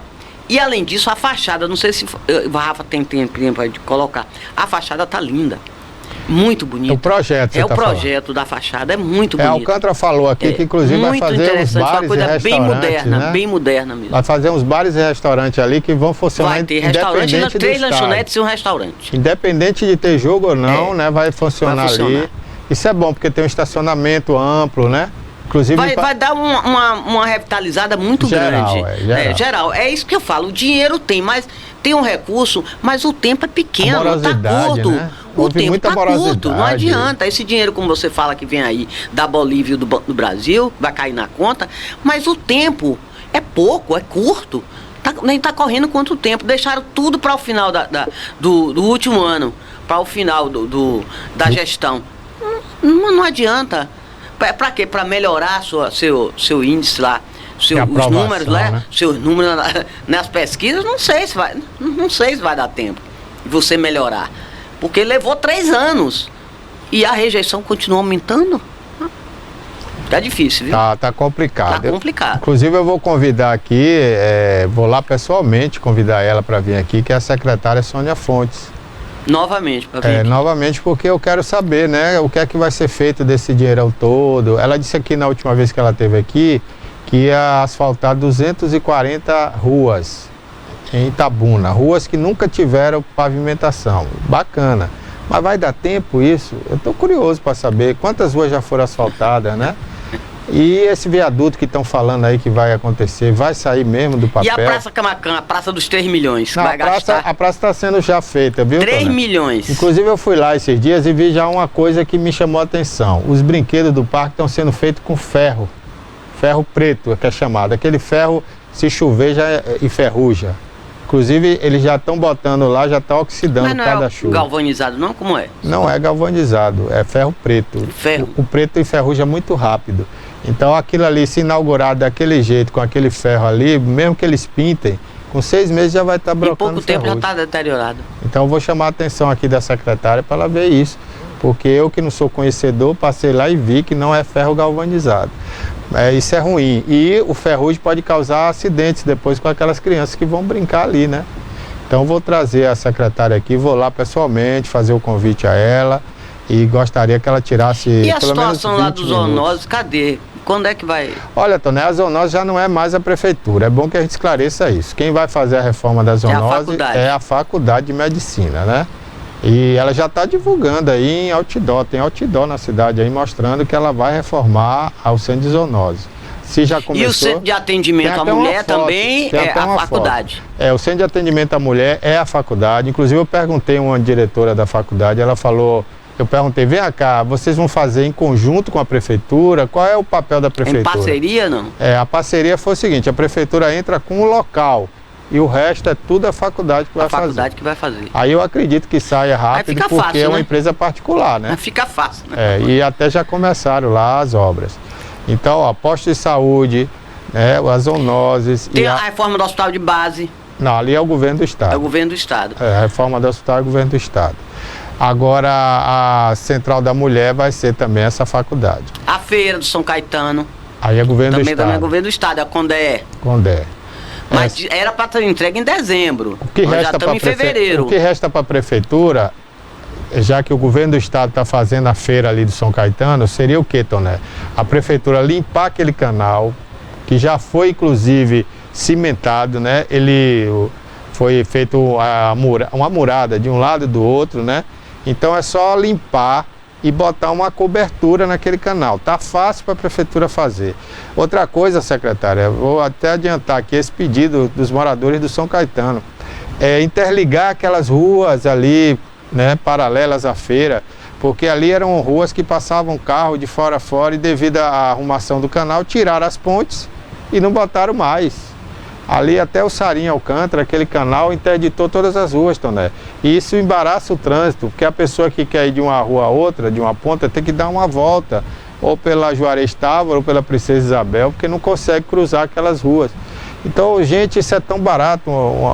Isso foi o que mais Azevedo fez na gestão dele. Aquelas pontes de 3 metros, 5 metros, né? São pontes baratas, já vem pré-moldadas, só é você colocar ali. Lá e montar. Então vou fazer esse pedido aí à secretária, se é que ninguém fez ainda, para interligar aquelas ruas ali, porque é horrível, você quer transitar ali, não pode. Tem que dar uma volta. Ô, Barbosa, tiveram 4 anos para fazer tudo. E não fizeram nada, então. Até o governo do estado ainda está muito devagar. Tá. O governo do estado, inclusive, esse governo, né, do Jerônimo, na verdade, inaugurou mais obras de Rui Costa do que dele próprio. Eu ainda não vi Ele já pegou o bonde andando. Ele já pegou o bonde andando e muito andando, né? Eu não vi nenhuma obra que foi começada por esse governo para ser inaugurada por esse governo. Foi lançada por ele. Todas as obras que ele inaugurou foram iniciadas por Rui Costa. Inclusive em Salvador, a ampliação do metrô, a rodoviária nova que vai ser inaugurada lá, o hospital veterinário, tudo é obra de Rui Costa. E olha, senhores políticos, vocês nunca atentaram para isso, não estão atentando. Nós estamos precisando de uma nova rodoviária. Aquela ali já está obsoleta. Já está superada. Acabou aquilo ali. A gente precisa de um hospital veterinário, de uma rodoviária nova, né, Tonete? Recuperar o centro comercial. Recuperar o centro comercial. Tem coisa para fazer. A empresa que explora a rodoviária hoje, que pertence à família de Carleto, né, poderia assumir ali como uma estação de transbordo e entregar à prefeitura para terminal rodoviário urbano, né? Ficar urbano, né? Enfim, a gente precisa de muita coisa, mas isso tudo cabe à gestão. A rodoviária está muito pequena ali não tem mais condição de ser rodoviária mais. Uma cidade como Itabuna, em pleno centro da cidade, não funciona. É muito pequeno ali. O local é muito pequeno, não funciona. É verdade. Pô, gente, o tempo está acabando aqui, Tonete. Estamos chegando ao finalzinho, né? Por hoje é só. Boa tarde e até a próxima. Obrigado a todos. Amanhã a gente vai entrevistar aqui o cantor Tagino, né? Tagino Godin, grande forrozeiro. É sanfoneiro, né? Grande músico, grande cantor. E o forró vem aí, viu? A gente vai entrevistar ele aqui amanhã, se Deus quiser, tá certo? Vem aí o Denilton Santos com o programa Alerta Cidade. Um abraço a todos e até a próxima.